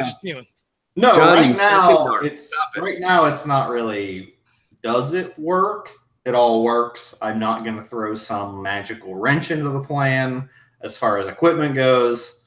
Question is, does it work when you do it? Not does it work when you get it. I'm going to say, yeah, you inspect it. Anything that was like, oh, this looked like it could be a problem. Why don't we rig this to do this? Or we need to tighten this bolt, or we need to make this easier to do. You can do all that. That's fine. You have plenty of time, so it's just a matter of, like, you can work out all those logistics. It's more, gee, I have a perfect plan of launching this missile and whatever and jumping in with these shotguns, and then none of that happens, and a witch creature attacks you all. And you have to shoot it after chasing it through the woods. So, That's fair. Plans don't necessarily matter when you roll like garbage or do other random things. That's the guy that's not here. I know. So you should be good. All right, that's fair. Is there anything else that we want to do? I mean, I don't think we should like settle up with Mrs. Garrison or anything, because like if the thing doesn't show, and I'm assuming by plot device it probably shows, but like we wouldn't know. Yeah. What was going to happen. So I assume we don't like, cash out. We don't. Well, would you be leaving like at 2 a.m. anyway to drive back? I mean, would we want to leave a frozen clootie in a truck like randomly on the street, or like get the fuck out of here? Look. Once that thing's frozen in nitrogen, dude, it ain't going anywhere. All right. I mean, that's fair. All right. I mean, we can, we'll get maybe a good night's sleep and get one of Mrs. Garrison's big breakfasts and head out in the morning then. Think of it this way: if it was gonna somehow escape, if we were sleeping for like 4 hours, it's gonna fucking escape as we're driving back anyway. You know what I mean? So who cares? Yeah, he has a point. Well, I guess so. I mean, if it escapes in the middle of nowhere, then there's nothing for it to do. I don't know, but you guys are probably right. What I mean, you guys could just keep an eye on the trailer overnight, just to take guard duty, but just to double check. Well, if it's rent full of gashes in the morning and it's no longer in the trailer, then we kind of know what happened. It's true. Yeah. Is there any other prep you need to do? Because it's getting close-ish to 11. You guys still haven't confronted this thing. And if we spend one more session on this, I might kill all of your characters before the end of this session. No, I don't think so. And I refuse to have real time. You're not real timing dinner. You're not real time. Like, we're just going to go. That's the best part. So what's happened? You've had 17 hours of the best part. And at this point, I think the listeners need some of the worst part then. Hey, last session was full of action. Yeah, and this one is the finale. For this arc. For this arc, let's be clear. Well, yeah, it's not a series finale. It's this mission finale. Yeah, or else. I don't. Erin, finale, and you all die, and I kill myself in real life because I want this over. Yeah, Erin wouldn't do anything else, but he would be pretty quiet, like for the rest of the night. Then, like he probably wouldn't eat dinner. You know, he would just kind of be, you know, sort of sullen. Like if you look over at some point, like, you know, he's kind of like, you know, he's just got his arms on the table and his head kind of down, and he's kind of like, you know, fiddling with the cross that his mom gave him. I mean, he's not like a huge believer, but you know, it's like we've seen all kinds of weird shit now over the last couple of months. There's like monsters and whatever, so he's just kind of in his own little thing. Okay. Yes, I am going to hand wait. Mrs. Garrison tries to get you to eat dinner and then encouraging you, but you are like, no, I'm not feeling great. So she offers like tea or whatever. So, but she gives you some like herbal tea to settle your stomach and makes a standard sort of dinner for the rest of the guys. I don't know, chicken marsala. There you go. And wraps everything up. Okay, here we go. It's 10 o'clock, 11 o'clock. All right. So, yeah, I mean, you know. And Hamish shows up. Wait, when did you tell him to show up? Did you show up before or after you were going to be gone from the house? No, we were too busy chatting. We never even told him anything. Oh, okay. Then Hamish is doing what he's going to do. All right. So as we're leaving then, because I was just going to do that when you brought it up. He's like, all right, you know, Jack, do you want to like grab the truck and bring it around? Randy, what do you think? We'll go grab Hamish and tell him to go to the bed and breakfast. Fuck, we didn't tell Mrs. Garrison. Shit. Fuck. Maybe we should just. I think it's too late. Maybe we should just scrap it. Just let him be at the bar. He's probably gonna stay there. I don't know. I mean, what's he gonna do? Wander around? I mean, yeah, exactly. If we see him, we can just. I don't know. I mean, we could be nice for his sake, and I know this doesn't sound right, but knock him out or something, you know, and then he's done, you know. Hit him over the head with the blunt part of the axe and throw him in a dumpster until morning. We're saving his goddamn life. Don't worry, it's for your own good. Thunk. That's right. You want to? I mean, do you want to run over to the bar and have the bartender, like, you know, just like slip him a 20 and tell him to give him something a little stronger? You know what? Well, how about this? How about we just have him watch him? I've got an extra 100 in my pocket.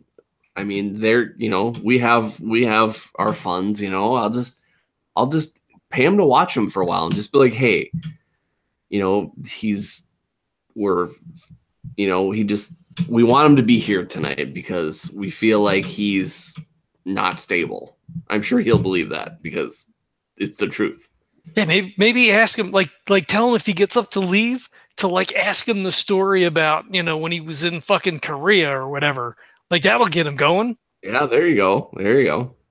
Like nobody ever asks him to hear his stories. Yeah, exactly. Yeah, that's a good idea. All right, shit. You want me to go or I'll just no. I'll do it quick. All right, I'll start. Fuck. I guess I'll start wandering around. Fucking. All right. Shit. Okay. You go. Is Jack getting the truck and setting? I don't know where are you putting this? Well, I assume we're already there. We're kind of parked by the waterfront and shit. Okay, so Yeah, you go get it. That. You go get it and park by the waterfront. Erin is wandering around, just hoping to draw it out. And Randy goes to the bar. Hamish is there, fairly drunk at this point, to very drunk at this point. And he's like, there he is. Let's go. We're going to be heroes. Let's do this. We're going to save this town. And he like grabs the guy and says, we're saving this town. So I go up to Hamish and I just go, I hate to say this, but like, we got him. Wait, what? What? Yeah, we killed it. Nah, you didn't get him. We did. I used an axe and he just split in two. You gotta kill a clootie with an axe. That's the fairy folk. That's part of that legend. It's like you can't do it. I did. Do you have any the lie stuff? No, probably not. You could do Jesus. That's reassurance. You could do Cop talk. I'd give bullshit detector, as in the opposite of bullshit detector. Okay, I have that. Okay. Yeah, you kind of are. It's. I'll use that as like a lie. Okay. And you start describing what happened, and he's like, those legends must have been wrong. Well, good job. I hope I helped you. I just remember I was the one who told you all this stuff about it. You know what? We have this blog that we have that's super popular. I have some of your information. We'll put you on the website. You're going to be our hero of this thing. You didn't have to do that. I don't want the spotlight. You guys can all live modern technology. I don't know any of that, but just remember my name. You tell the stories like I tell the stories. Did I ever tell you about the time I was in Southeast Asia? Yeah, actually you did. And then he just literally turns and walks out of the bar. He turns to the guy next to him because he acts. It's like as if you leaving didn't face him, and it's as if he just is also talking to that guy now. Like, he just keeps going, and he's like, "'Cause I was in Thailand." Goes, and you're like, "Oh, fuck, sorry, guy." All right. You guys are all ready to go. Randy, you're back at the truck, I assume? Yeah, because I don't know exactly where Erin was going, so. Okay. So let me say, Erin has the earplugs in because it's not going to completely block all the sound. He's got the sunglasses hooked in his shirt, and he grabbed the GoPro, and he's wearing the GoPro. He doesn't know how much footage they may or may not be able to use. I'll have to get everything cleared from Edward, but better to have it. And even if they can't use it, it's good, information gathering for the organization potentially. Okay. Everybody give me a... Here's where it goes downhill. No. Everyone, give me it's gonna be a health check. I don't have a better thing other than actual health. It's not really stability. Well, we'll see about how the health check is. I got a 4. I got a 1. Okay. I want to show you my tiny dice because I'm really happy about it. A friend sent me this tiny dice. Look how tiny this thing is. What, Look how tiny that is. Look at it. Look at it. Watch my hand. Watch my hand. Look at my hand. Look how tiny this thing is. Oh, wait. Wow. Let me get up closer. Look how That's tiny that pretty thing is. little. Oh, it's so That's cute. pretty I hope tiny. it works. I hope it works. Otherwise, I'm throwing it. 1. Yep. That's a 1. Bye. You'll never find it. I know. I'll suck it up in the vacuum. Probably ruin it. Jack is fine, but it's about 3 a.m. now, and you guys have all been out sort of waiting for this thing. Randy and Erin are much, much colder and affected. It's damp. It's cold as fuck. So I'm going to say you lose 1 health from the cold.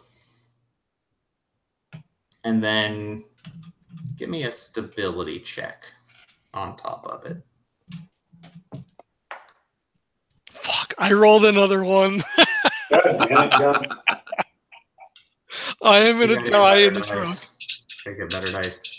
Not Jack. If you didn't lose health, you're not going to lose stability on this, so you're good. Okay. I got a 6. All right. Erin, the cold is just is distracting to you, and it makes you really exhausted and tired, so you're going to lose the stability. Randy is cold, and you're like, I can't feel my fingers, but it's not really like affecting you. But about 3 a.m., you guys hear this low moan wail start from, I would say, sort of north part of the bay, 100 yards, 150 yards from you, north. Okay. Or south, sorry, because north would be toward the bar. South, east, toward the bottom of the bay, where it's a little less populated, but sort of toward the south part of town. It definitely sounds like the clootie's wail that you've heard. All right, so Aaron's kind of wandering around. He's like lost in his own thoughts. It's fucking cold. He's worried about getting in the truck. And then like the clootie moans and he just like a rabbit in the headlights just like freezes and kind of like looks around without moving, like he's moving his eyes around. And he's like, he like throws his hands up and like starts kind of going towards where the sound was. Okay. But he's trying to he's looking out but down, kind of like when you're driving in the morning and you don't want to fucking hit anything on the side of the road. So you're kind of looking more here than you're looking up here because he doesn't want to lock eyes with it. Sure. Okay. It's cold. It's probably not foggy. But it is dark as fuck. There's not a lot of lights around. So, give me you're not wearing the sunglasses though, right? You're just trying not to look directly. Yeah, give me a notice check. Yeah, 3. It's not a 1. All right. You're walking and you're looking. You don't see it. You kind of doesn't always moan sort of constantly or anything. You figure it's going sort of near town. That's usually where it's going. As you're kind of wondering, you kind of hear another low moan toward the town side to your right as you're going south. I assume you'll head that way. Yeah, he just he doesn't want to yell because he doesn't like draw any attention from people. Mm-hmm. But he, kind of like loud coughs. Okay. And then scrapes his feet on, foot on the ground to like make some noise, hoping that it'll hear him. Okay. Give me another notice check. All right, so now he's like furtively glancing up because he knows it's kind of over here. So he'll like flick his eyes up and then look back down again and sort of look up and then look back down again. Okay. 6. All right. So even though it's very quiet, and you have earplugs, and you're not directly looking hard, you're kind of peripheral and glancing a lot. You do notice it's kind of slowly, kind of just meandering down. Looks like the eastern side, the bay side of the sidewalk, going down sort of the main drag. Is it moving in my direction now or no? No.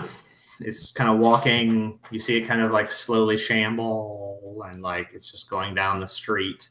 It has not seemed to be headed your way. You're sorry, I was looking at the book. You are like, Bay is here. Mm-hmm. You're here, and it's kind of walking this way. All right, so I feel like he's like when he glances up, he sees like the red eye. It's the only reason why he even sees it. Yeah. So he bends down, he grabs like, some gravel, like a bigger piece of gravel, and he just hauls back and he's like, "Hey, dickhead!" And he throws the fucking rock at it, trying to hit it with the rock to get its attention. Okay. Sure. Give me an athletics check. See if you hit it. 2. It doesn't. It clatters past it. It doesn't hit it, but you yell. It kind of like stops and like slowly kind of looks around and it like looks in your direction. He kind of waves his hands. Okay. It kind of like tilts its head a little and then starts slowly walking your direction. He wants to run so bad, but he waits for it to get closer so that he knows like it's not going to get distracted by he thinks it won't get distracted by something else. Sure. It's usually quiet at night for everything that they've seen, whatever. So he waits until it's not too close, but he'll like test the waters when it gets to 100 feet. Like he'll start to move towards the truck to see if it's still following. Like if he has to, he'll like, grind his feet into the ground as he's like kind of shuffle walk. Okay. So he's making noise. Okay. Yeah, I'd say you're able to keep it sort of focused on you as it's slowly still shambling, slowly foot after foot, now in the sand, kind of keeping your toward you. So he takes out the sunglasses because he got the mirrored aviator. So now he's like holding them. So he's looking at the mirror, looking backwards. Okay. To make sure that it's that it's following. Like if it's not groaning, just to make sure that it's. Yeah. You can keep an eye on it that way.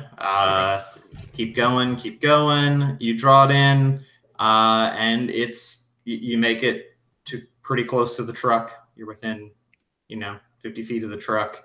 It's still, you've kept it whatever you want it to be, 100 feet behind you, or whatever. Where's Randy and Jack at this point? Well, Jack's on the top of the truck and he's kind of like laying low. Okay. So it doesn't see him. Sure. Yeah. I'm gonna be on behind one of the doors of the back of the rig, and just kind of like every once in a while, kind of glancing, but like again, just like with what Erin's doing, like look on the ground or look in the general direction, but not exactly right at it, so I can if I see any movement, I can see it, but not without like staring completely at it. Okay. All right. It's pretty focused on Erin still, as it's shambling and shambling. At this point, you're making it to the truck, essentially. You've kind of lured it around. It's making its way toward, at this point, I'm assuming you want to say it was parked with the thing open from the direction that you're coming from. You wouldn't have known that, but we can say for the luck's sake that it is. Well, we figured towards the beach, right? So we're assuming it comes out. So you're kind of like taking a wider angle to bring it. So it's not like facing north, or it's like toward just the water. Yeah. Okay. Okay, sure. That makes sense. You're making it you're close enough. I wait for it to get close now. So now it's like maybe 30 feet. Like I'm saying to them like in a, stage whisper, like it's fucking really close. It waits for it to get, not within striking distance, but maybe 20, maybe 30 feet. Cause we haven't seen it like move, like all of a sudden it just like jets and like fucking, runs or whatever. So he, like, as it gets within like 25 feet, he starts to go up the ramp and he's like, all right, get ready. Like, as he's going past the door, cause he knows Randy's, behind there. He's still got the glasses. He'll like give a furtive glance backwards to make sure. And he kind of like bangs the truck wall just to know that it's still kind of like lasered in. Okay. Randy, give me a hiding check. Okay.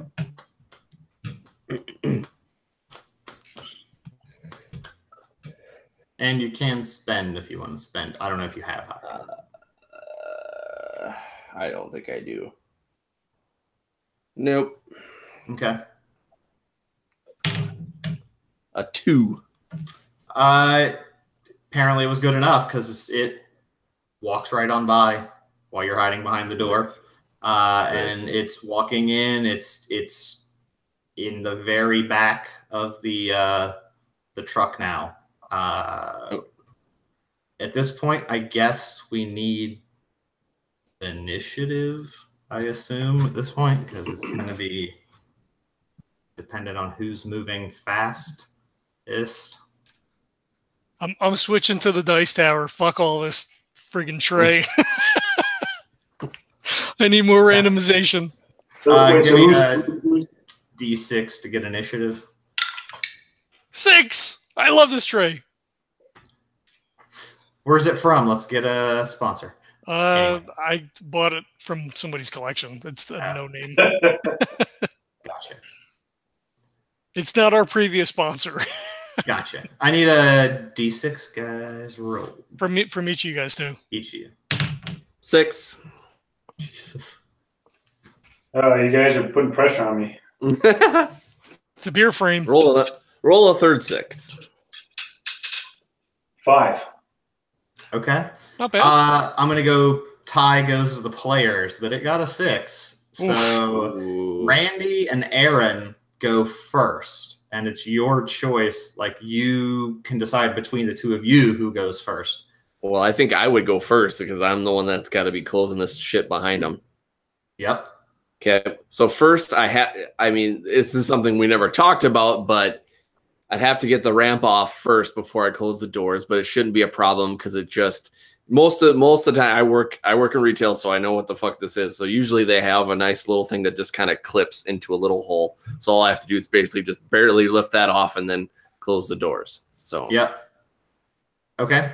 Give me an athletics just to see how fast you go at this.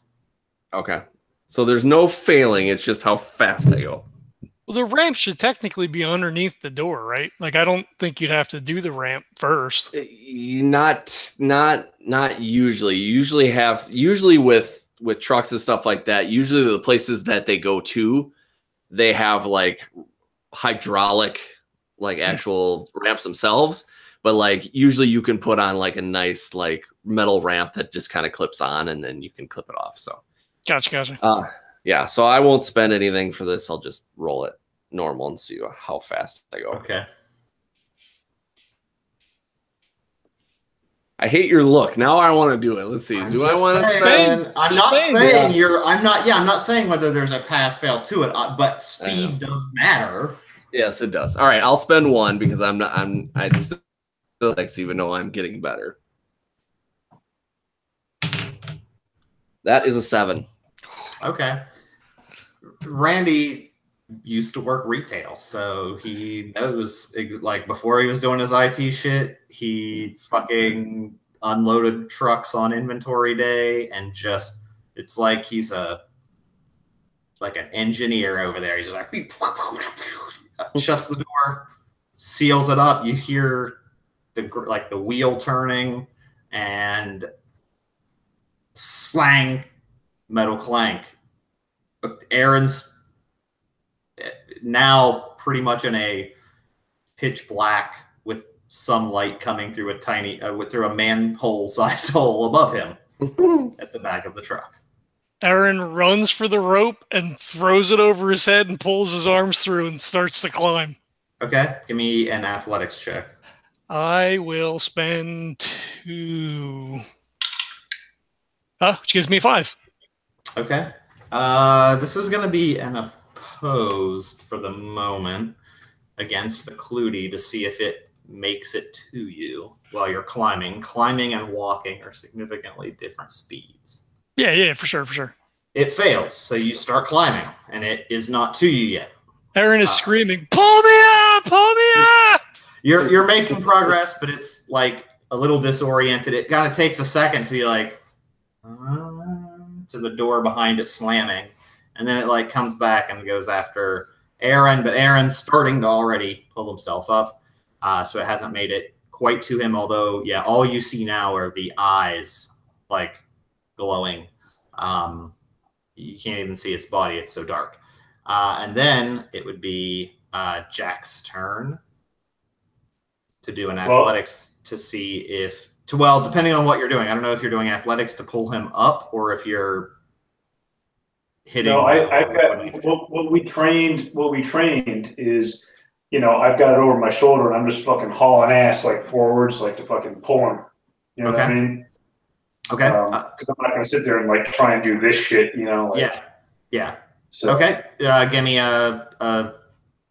athletics. Spend points. Oh yeah, hold on. I'm gonna spend 3. Okay. Something tells me that's going to be a good result. And I got a 4. So 7. Oh. Yeah. Yeah, so I rolled a 4, so it's a total of 7. Oh, yeah. You just fucking tear into it like fucking just world's strongest man competition style. And, just fucking Erin's like, whoa! Jerks all of a sudden because you just fucking lightning speed. Jerk him up through the tube, and he's like flying out, and you notice like he's like, oh god, flailing as you just pull him out real fast. He's out, and then as far as timing goes, it would then be back to the top of initiative, so it would be Erin and Randy. I would say Erin goes first this time around, and he just fucking, gets his arms up and like tries to climb the rest of the way out. I'm assuming. You're out. Oh, I'm out. That one, really? You're out. He pulls you like out so that you're literally like on top of the thing, like almost rolling off it. Yeah. So then he just like he rolls over and he fucking grabs the lid and slam and starts fucking wheeling the thing down. Okay. Hit the button. Okay. Yeah, it's sealed. You don't need to do an athletics for that. Okay. I would spend all the rest of the points. Yeah, I don't have to spend anything. There's no real test there. All right, so you're up, Randy. Well, then I would say because, I see all this happening, and I'm like, well, I have nothing else to do. I basically do like this ridiculous thing where it's like, I don't need to like, dive to get the button, but I'm just like, my adrenaline is just going so hardcore that I'm just like, like trying to just get it just so it can be done, You American Ninja Warrior it. Yes, yeah, exactly. Put a lot of effort into something I don't need to put effort into. You hear like a loud and it just and you see like condensation, like condensation, and then just frost starting to fill up the container as stuff's going in. You hear a very loud, reverberating howl. Everyone give me a stability check as it reverberates through the back of the. So because we have our earplugs in, do we get any kind of bonuses for that? Oh, you do, but I'm not going to tell you what that adds to you, what you need to roll. I'm going to make a straight roll. It's a stability test, so, you know. I got a 6. Okay. Nice. I got a 5. Okay. I got a 3. Okay. Well, I was going to fuck with you there because it was only a 2-point test and it was reduced by 1 for the earplugs. So it would have been a 1 if you spent. It would have been just to fuck with you. It doesn't really bother you. You've heard it before, but it doesn't. But it was just like the fact that it kind of like reverberates through. And you hear some sort of clanging on the side of the thing until it like eventually just like stops and you see the container fill, 3/4 of the way, completely ice, frost frozen on the side. And then, there's obviously room at the top for some amount of pressure to be allowed to build up. And it's quiet. Erin is just like splayed out on top of the upper hatch. He's like, he gets up, he's like, fuck. Man, he looks at Jack, he's like, I was so fucking scared. That fucking thing and the eyes. Fuck, it's in the thing. It's in. And he bangs on the thing. It's in there. Jack's like, everyone's adrenaline is going so hard. Jack just suggests, listen, let's get the fuck out of here. Let's just go back. Let's just leave a shit wad of cash on the fucking kitchen table for Mrs. Garrison. Let's just fucking go. Because no one's sleeping. Everyone's so jacked up on adrenaline. No one needs sleep at this point. You know what I mean? I mean, I don't think I could. Randy, you all right over there? Randy's laying on the top of the trailer, and he's like, "Oh, guys, I think I pulled the muscle. I think I pulled the pec. Hit that thing. I mean, it was like awesome. Did you see that? It was great, but I think I pulled a muscle. I think ow." So you're okay.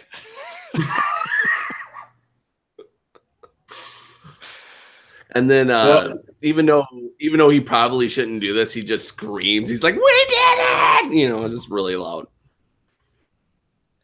You see a couple lights come on in houses sort of close to where you are. Oh. That's it. You see a couple people peek out of the windows what? Yeah, so Jack just tries to pull everybody together. Just says, "Let's get in the cab now. We're the fuck out of here." He doesn't want the cops to find him there. He doesn't want anything. So yeah, it's you don't have to tell me twice. Yep. All right. So we start driving. We'll pull up by the thing. We got to get our shit out of the Harbor Inn, man. Out of what?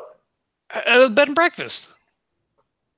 Oh no, that's what I mean. So we want to drive back and just get our shit, leave money, leave a thank you note, and get the fuck out. Yeah, I mean, fuck. I mean, you're gonna do most of the drive, and you're good. I'm good, man. Jacked up on adrenaline, we go for the next 8 fucking hours without sleep. You look over to Erin, and he's he's shaking.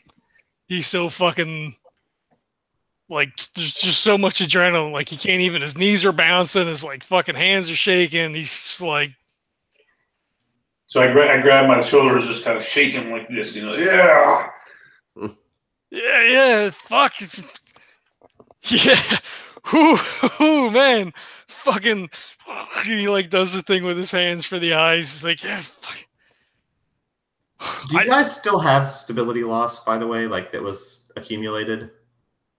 I'm down to 5 with the one from tonight. You'll get 3 back for defeating it, essentially, having dealt with it and feeling safer because of it. All right. So I guess they get over and he's like, I mean, are we all gonna run in? Like, Jack, you leave your door open? I mean, we gotta grab we gotta get our shit out of there. Yeah. All right.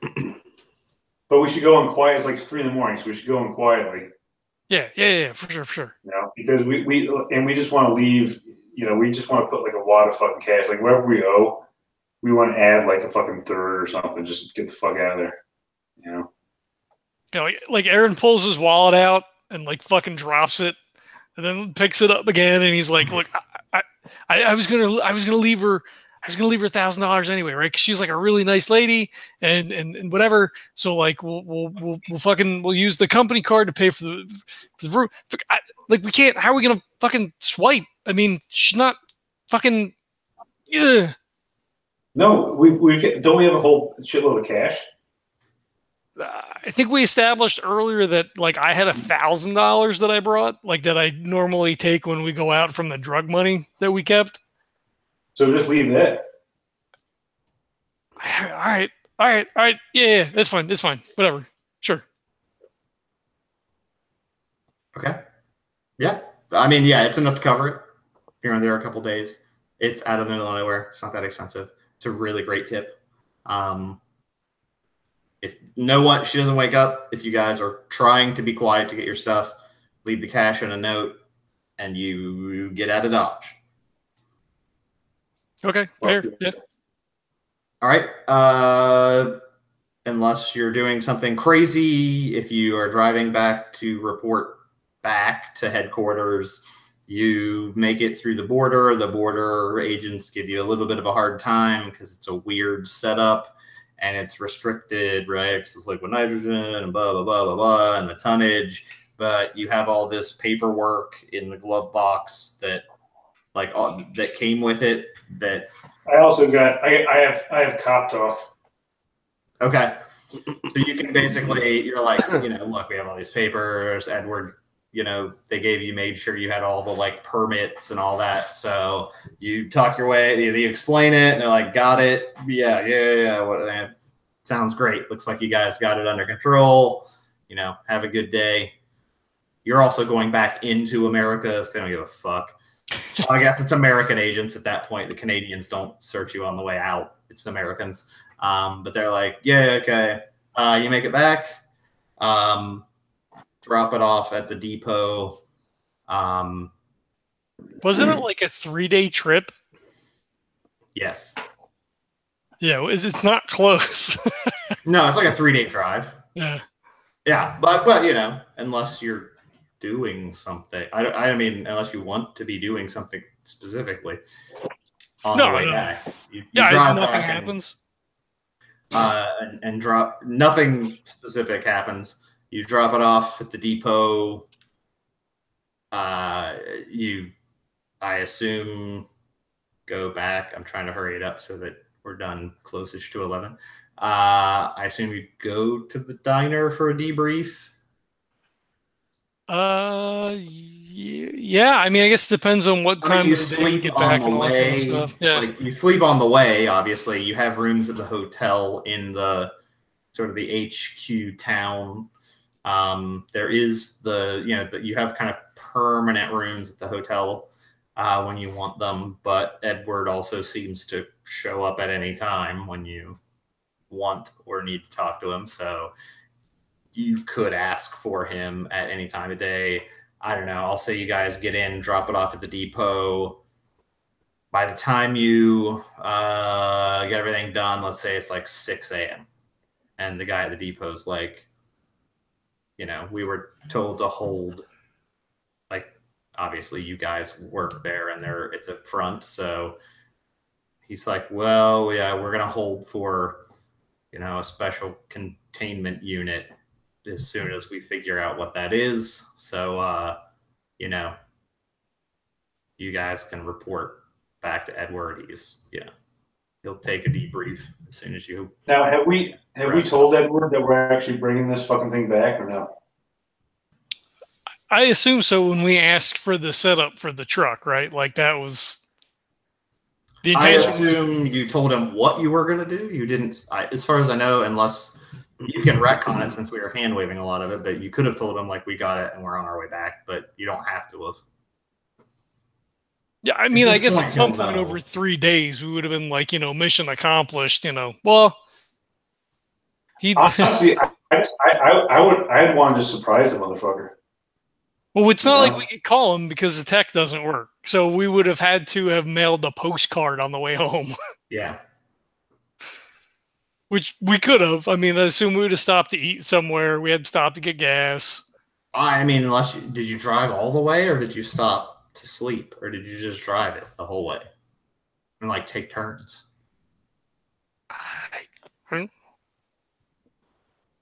I mean, if nothing happened saying on we the would have first stopped it, night, yeah. I guess we probably would have stopped. Like, I know we drove a little bit on the way up, but I don't know that. Well, do these guys drive it though? Do these guys drive it?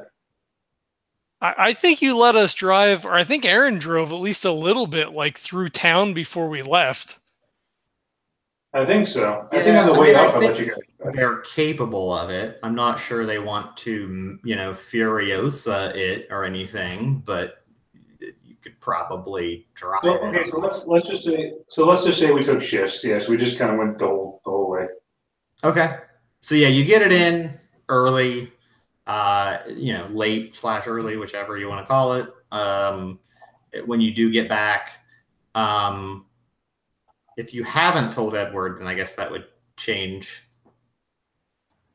what happens when you get there. So have you or haven't you told him? I mean, I think Erin would probably suggest at some point to send a postcard, like when we stopped somewhere. Yeah.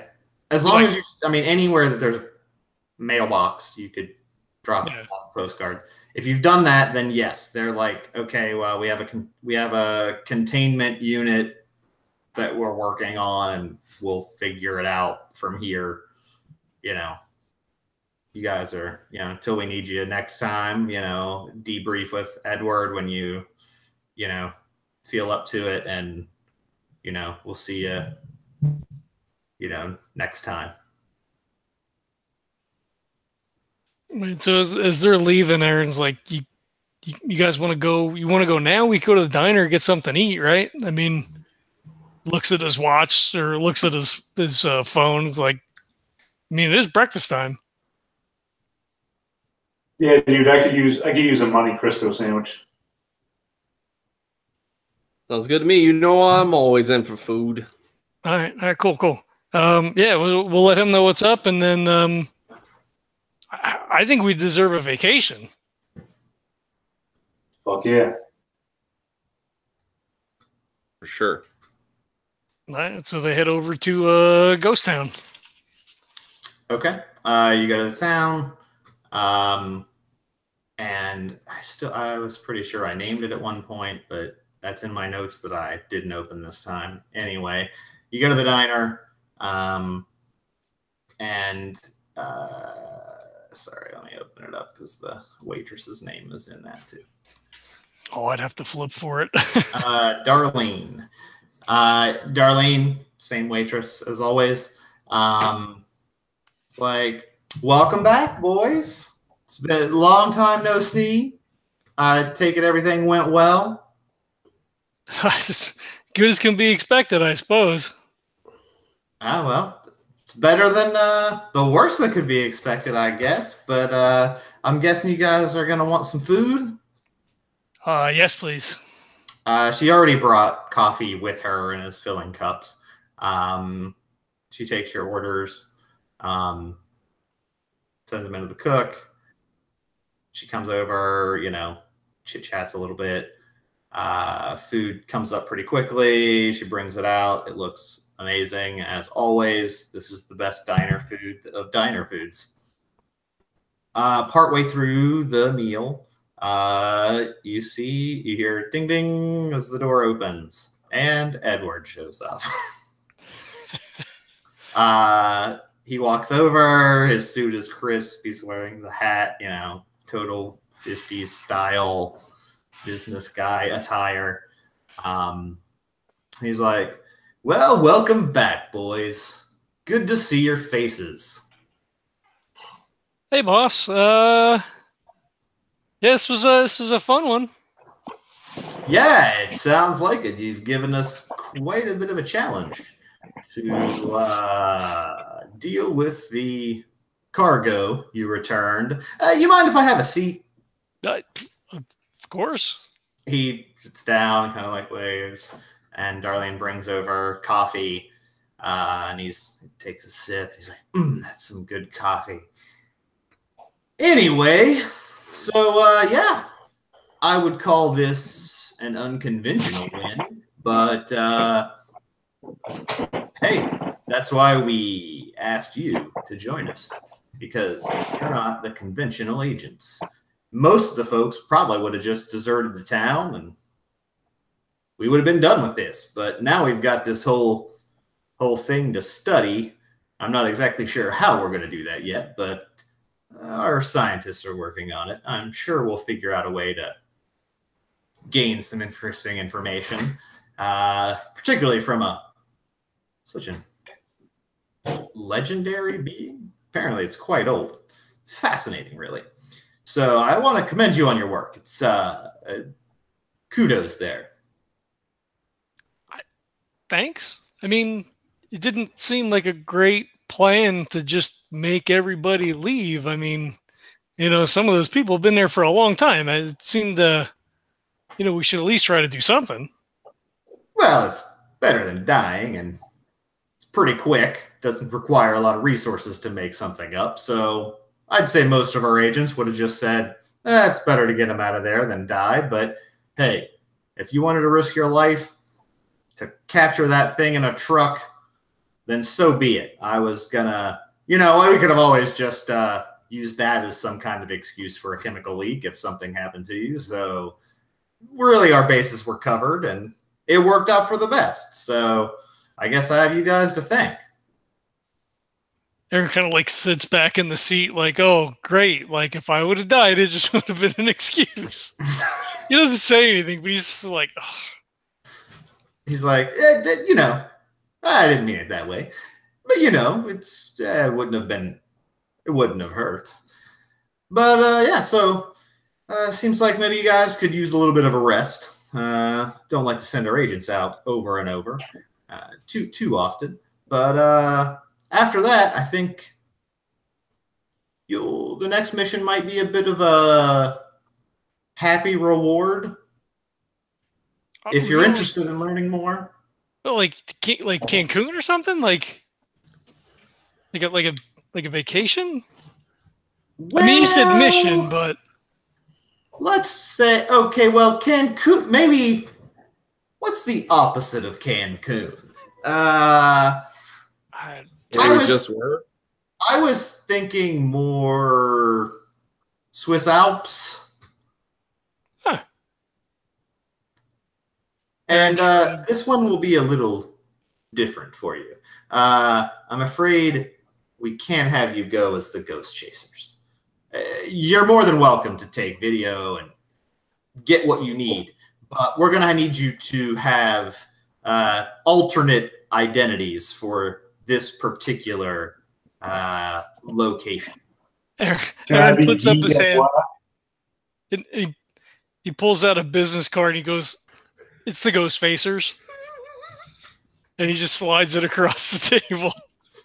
Well, unless you can explain how the Ghostfacers make enough money to be staying at this hotel, it's going to be a little suspicious. And I don't want to alarm you, but we're fairly certain the cult that has attacked Randy earlier on is behind some of the activities we need you to look into. So if you're yourselves, they'll know you're coming. And that's probably not going to go well. They'll be ready for you. But under your assumed identities, they would have no idea unless they were the agents who specifically have seen Randy. We don't have any reason to believe that's who is there, but it would give you a chance to put a little hurt back on them if you want. If Randy doesn't say anything, Erin like leans into the table and he's like, "What? They have ties in Switzerland? Like some fucking scumbag that jumped Randy in the fucking right outside his work? Are you? This is like a global thing?" Oh, I'd say definitely global, if not. Well, it might be a stretch to call it interdimensional, but let's just say they've got ties everywhere. It's an extensive network. They're almost a terrorist organization than a cult, specifically trying to spread chaos with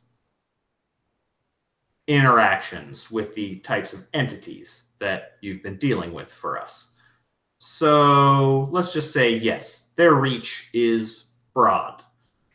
And we made it onto their radar with the unlucky discovery of the creature in your first video. And that's, again, though they try to interact with these entities, they don't really want the public knowing too much or having too much evidence out there. Obviously, it's better to be able to disavow many of these events and keep it more hidden rather than causing complete hysteria. It helps them still stay incognito, but be able to manipulate things behind the scenes and accumulate resources, power, and knowledge of these types of entities. So yes, they are a global organization, and there are many branches of it. This particular cell, though, does have direct connections here in the U.S. It so happens, we believe, they're operating out of Le Hotel Grand in the Swiss Alps. It's a health and wellness retreat, skiing resort for the richest of Europe's elite, and we'll be putting you up there. All of that obviously on the organization, but as I said, you have to be representative of the clientele. No offense, the Ghostfacers are a great organization, but it would be difficult to explain why people who work at a trucking company are staying at a hotel of that caliber for however long it takes. Week, 2 weeks. We're going to kick some ass. Erin looks at Randy. He's like, "You ready for some payback?" I've been ready since I got beat up. He looks at Jack and he points at Randy. He's like, "Motherfucking beast." Yeah, Excellent. I mean, I think we need a little bit. We got to decompress a little bit. I got to fucking. You have like people we could talk to. Like that was some. It was not a lot of fun. I mean, it was. Oh, absolutely. We can certainly. We have a few psychotherapists who are quite good at dealing with paranormal experiences. Very well studied in the field. They can help you any way you need. And as well, I would encourage you to take some time to spend time with your family and friends, take a break, relax, and don't think about things too much. Certainly, the docs will do what they can, and I'm sure you'll be feeling spry and ready to go in no time. As soon as you're ready to go, we'll have your plane tickets ready, and then you'll have to come up with, if you'd like to come up with your own stories, then whatever makes it more believable for you to embody your character. Just know it's the richest of the rich in a very sophisticated place. Dinners go for $500 a head. That's just the standard in the dining room. So let's just make sure it's, believable. And we'll, of course, give you outfits, whatever clothing you'll need, all the supplies you'll need, travel, all of the amenities, all on us. So it'll be kind of a vacation, but let's say a working vacation. So Aaron, toasts his coffee mug to Edward, and he's like, 500 a head. So Randy might bankrupt your organization just at mealtime. Well, we've planned for that. I've socked away a little extra. And he's like, ha ha ha ha, and jostles your shoulder.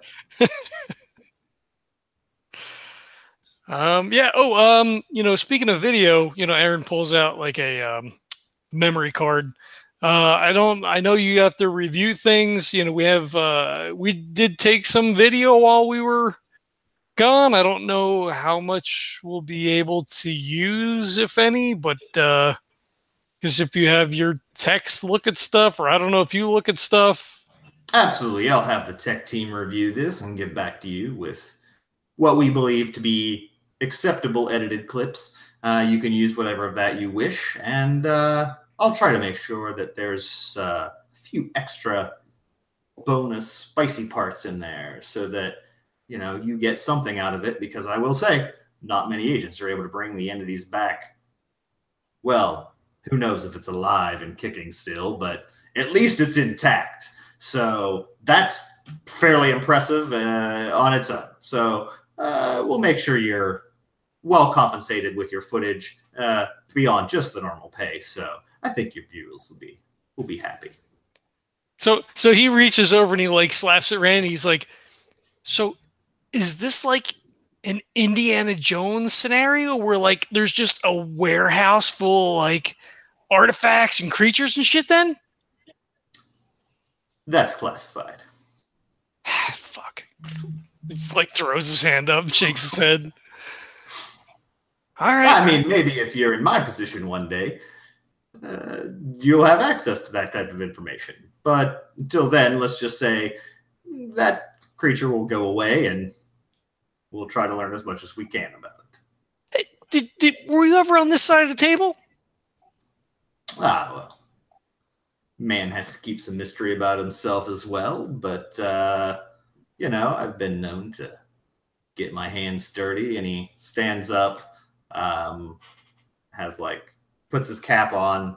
You notice, he has, 3 really deep-looking gash scars, on his forearm as he, tips his hat and grins. And he's like, well, take a bit to relax, and then I'll be seeing you boys to brief on the next mission. And he strides out confidently, takes the cup of coffee with him, and he's like, I'll bring the cup back next time, and sips, jauntily walks out.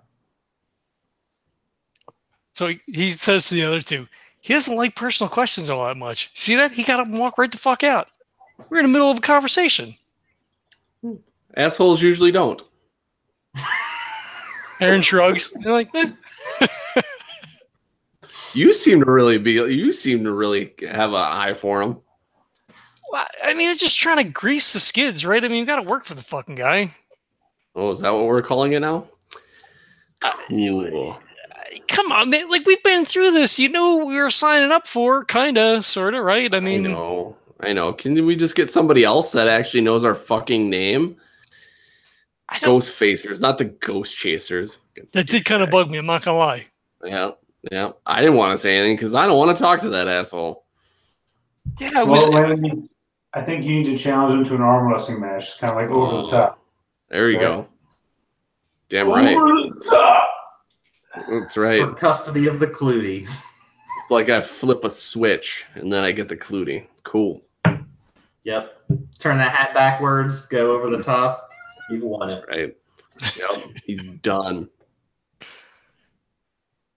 All right. Well, fuck. Shit. Man, I'm gonna go home and fucking shower and fucking crash, and shit. I gotta fuck call my mom. I gotta head over. I gotta go over there for dinner before we go. It's like a whole thing now. No, it's fine. I need to see my mom. I haven't seen her. I haven't even talked to her on the phone for a while. She's definitely gonna be worried. So Yeah, fuck. I think I only called her once, like while we were away. Jeez. Yeah, caught up in all that shit. You just forget. yep. Fuck, we should ask him what was going on here. He fucking got up and left. We didn't even get to ask him. I know. He's so mysterious.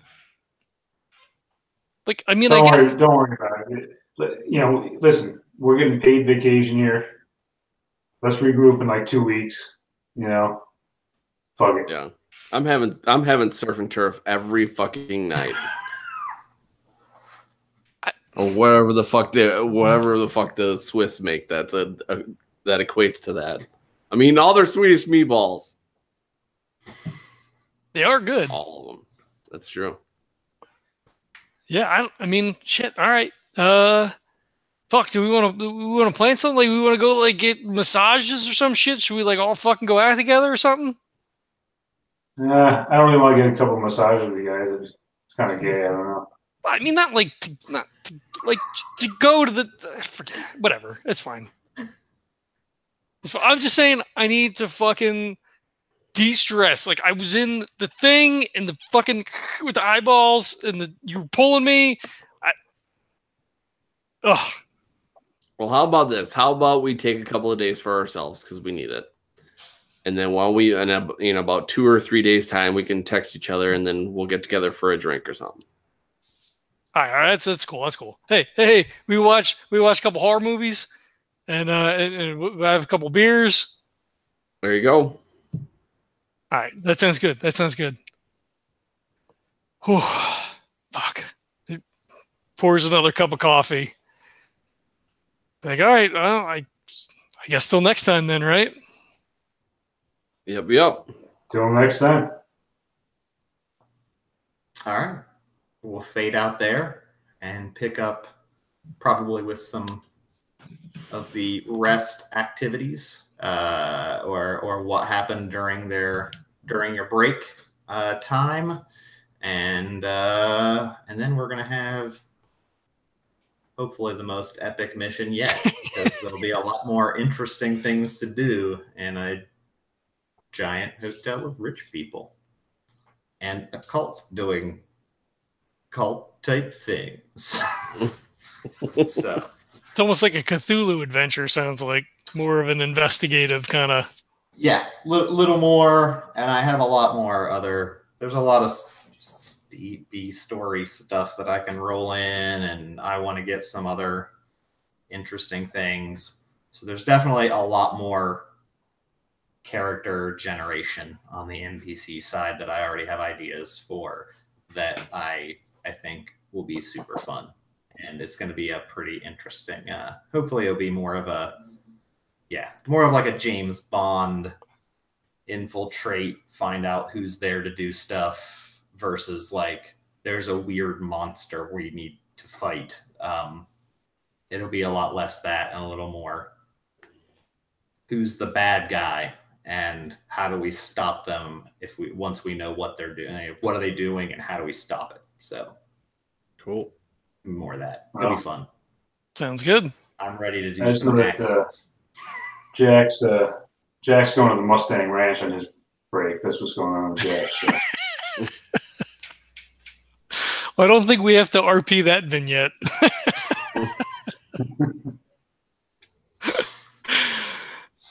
Shit. Aren't we in Ohio? That's a really long drive. It don't matter, man. Don't matter. They make planes, you know. That's true. I guess that's true. All right. Well, I'm actually kind of surprised that there weren't more roles involved with getting out. I was terrified. I couldn't find a way to add. Like I wanted more, but based on this was a waterproof plan, guys. There was no way it was going to go wrong. That's why there was no rules. Well, we got good initiative too, right? Like we all went ahead to the monster, I guess, except for you. If Erin didn't get ahead of the monster, you could have gotten at least hooked and then potentially held by a hook. If Randy hadn't closed the door, it might have turned around and attacked him while he's closing. So like, if he was really slow, or like I would had ways it could have gone wrong, it just broke your direction in all of them. So, and the plan was pretty solid unless I threw in something that made you guys mad, because you would have been like, what the fuck? Like, that's just that's like this isn't The Walking Dead where I'm like, and then all of a sudden you stare off because you thought about some sad, stupid bullshit, and then this is what I thought. When you were like, all right, you get it close to the truck. Randy, you're behind the door. I was waiting for, and you see whoop whoop as the fucking deputy pulls up. I was waiting for that. I was like, no. I hadn't even thought of that. That would have been a great idea. Like, that would have been really good. I mean, I didn't want to fuck with you too much, but, I left room for it to go wrong and just didn't. You guys just had tab rolls where you blow up a planet in one shot and the game ends. So, It did feel a little anticlimactic. I was literally terrified that Erin would die. Yeah, I mean, well, like, or even if like Randy had failed the hide check, it was going to go after him, right? And then you would have to like fight it or like wrestle it in. And I could have, forced the hand, but I thought Jack was ready to come down and just like fucking barrel roll the thing into the goddamn truck if he needed to. Yeah, like if you would have just, like you could totally have done like just scuffled it in, like grappled it in. Yeah, but yeah, it's good. I know it's a little anticlimactic when I can't force. Well, I could. I just didn't want. I don't like forcing shit for the sake of making it more difficult, just to make it dramatic when it's role based. No. Yeah. I don't think it's anticlimactic because we fucking actually did it, and now we're done with that fucking mission, so we can go on to the next one. I also partially was like, I'm not making this. Like, is this over yet?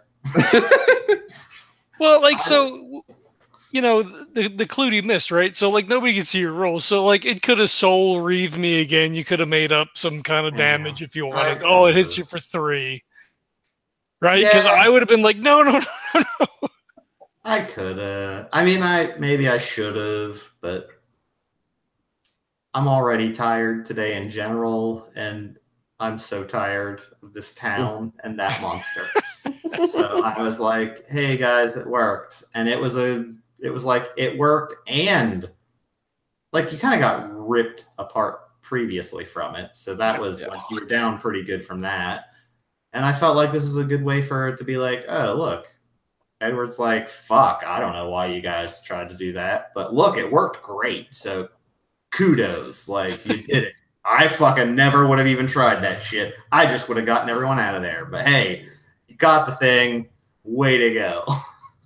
But I thought it was funny that you said, I think we should get a vacation for this. And that was, I was already planning that particular mission that was going to be a fancy James Bond style vacation, like trip to crazy fancy town. So it all worked out narratively.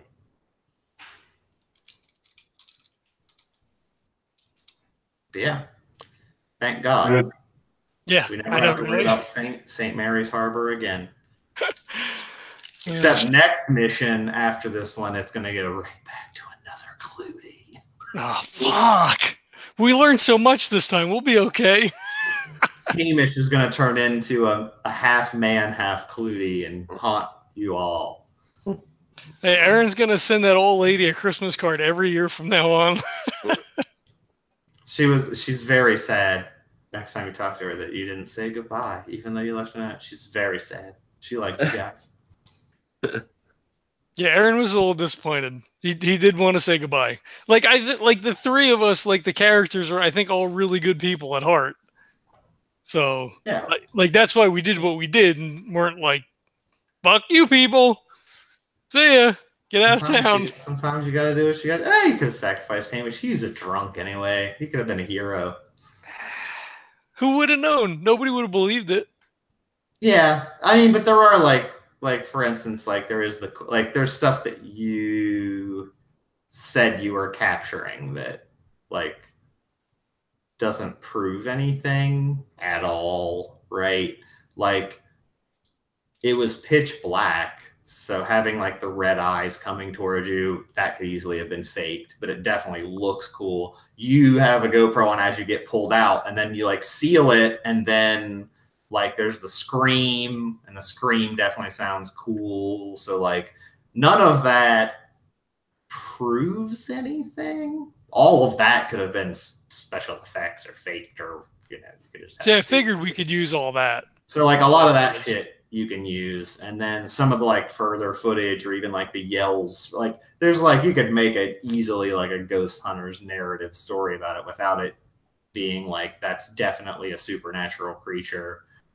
There's no way that them shooting that with a crossbow and it turning into water and going that way could have been faked. But shit, even if you did that, people would say it was faked. If it was totally real, there'd be experts that would find a way to say it's fake. But well, we could even throw like the thermal image like overlay of it so people can't necessarily see exactly what it is. Yeah, and it's like, oh, it's just a dude in a suit. So like there's a whole like that one, this is actually one of the better ones that you would be able to do footage on that's like pretty straightforward. So yeah, people are posting in the comments. Looks like Cousin It, some dude dressed up in a fursuit. Yeah, like someone got a fucking ghillie suit and put red eyes in it. Like what a fucking joke. Like someone just threw some seaweed on a fucking Chewbacca costume or whatever. So yeah. And Randy's posting underneath, but you watched it, asshole. And then it's like, hook hands. That's so scary. I'm so surprised that it has hook hands. Yeah, I think that's probably one of the things that we work on in the interim. Yeah. Is to get some videos posted and like attend to some of the Ghostfacer stuff. Yeah. Yeah, I mean, I thought about having you guys do Ghostfacers as like celebrity international episode, and like you got a deal, like a TV deal, that's why you're at the hotel. But then I thought it would be more fun to make it you guys have cover identities for once, because it's fun to do that too. Yeah, that's cool. I thought it would be different. Awesome. All right. Well, thank everybody for watching, for checking this out. If you like all this stuff, ratings and reviews on iTunes and wherever you happen to download our podcast from, that helps us out tremendously. We've got coffee for sale. Neil's tweaking the blend a little bit. It'll be have a little bit of a less bitter finish at the end.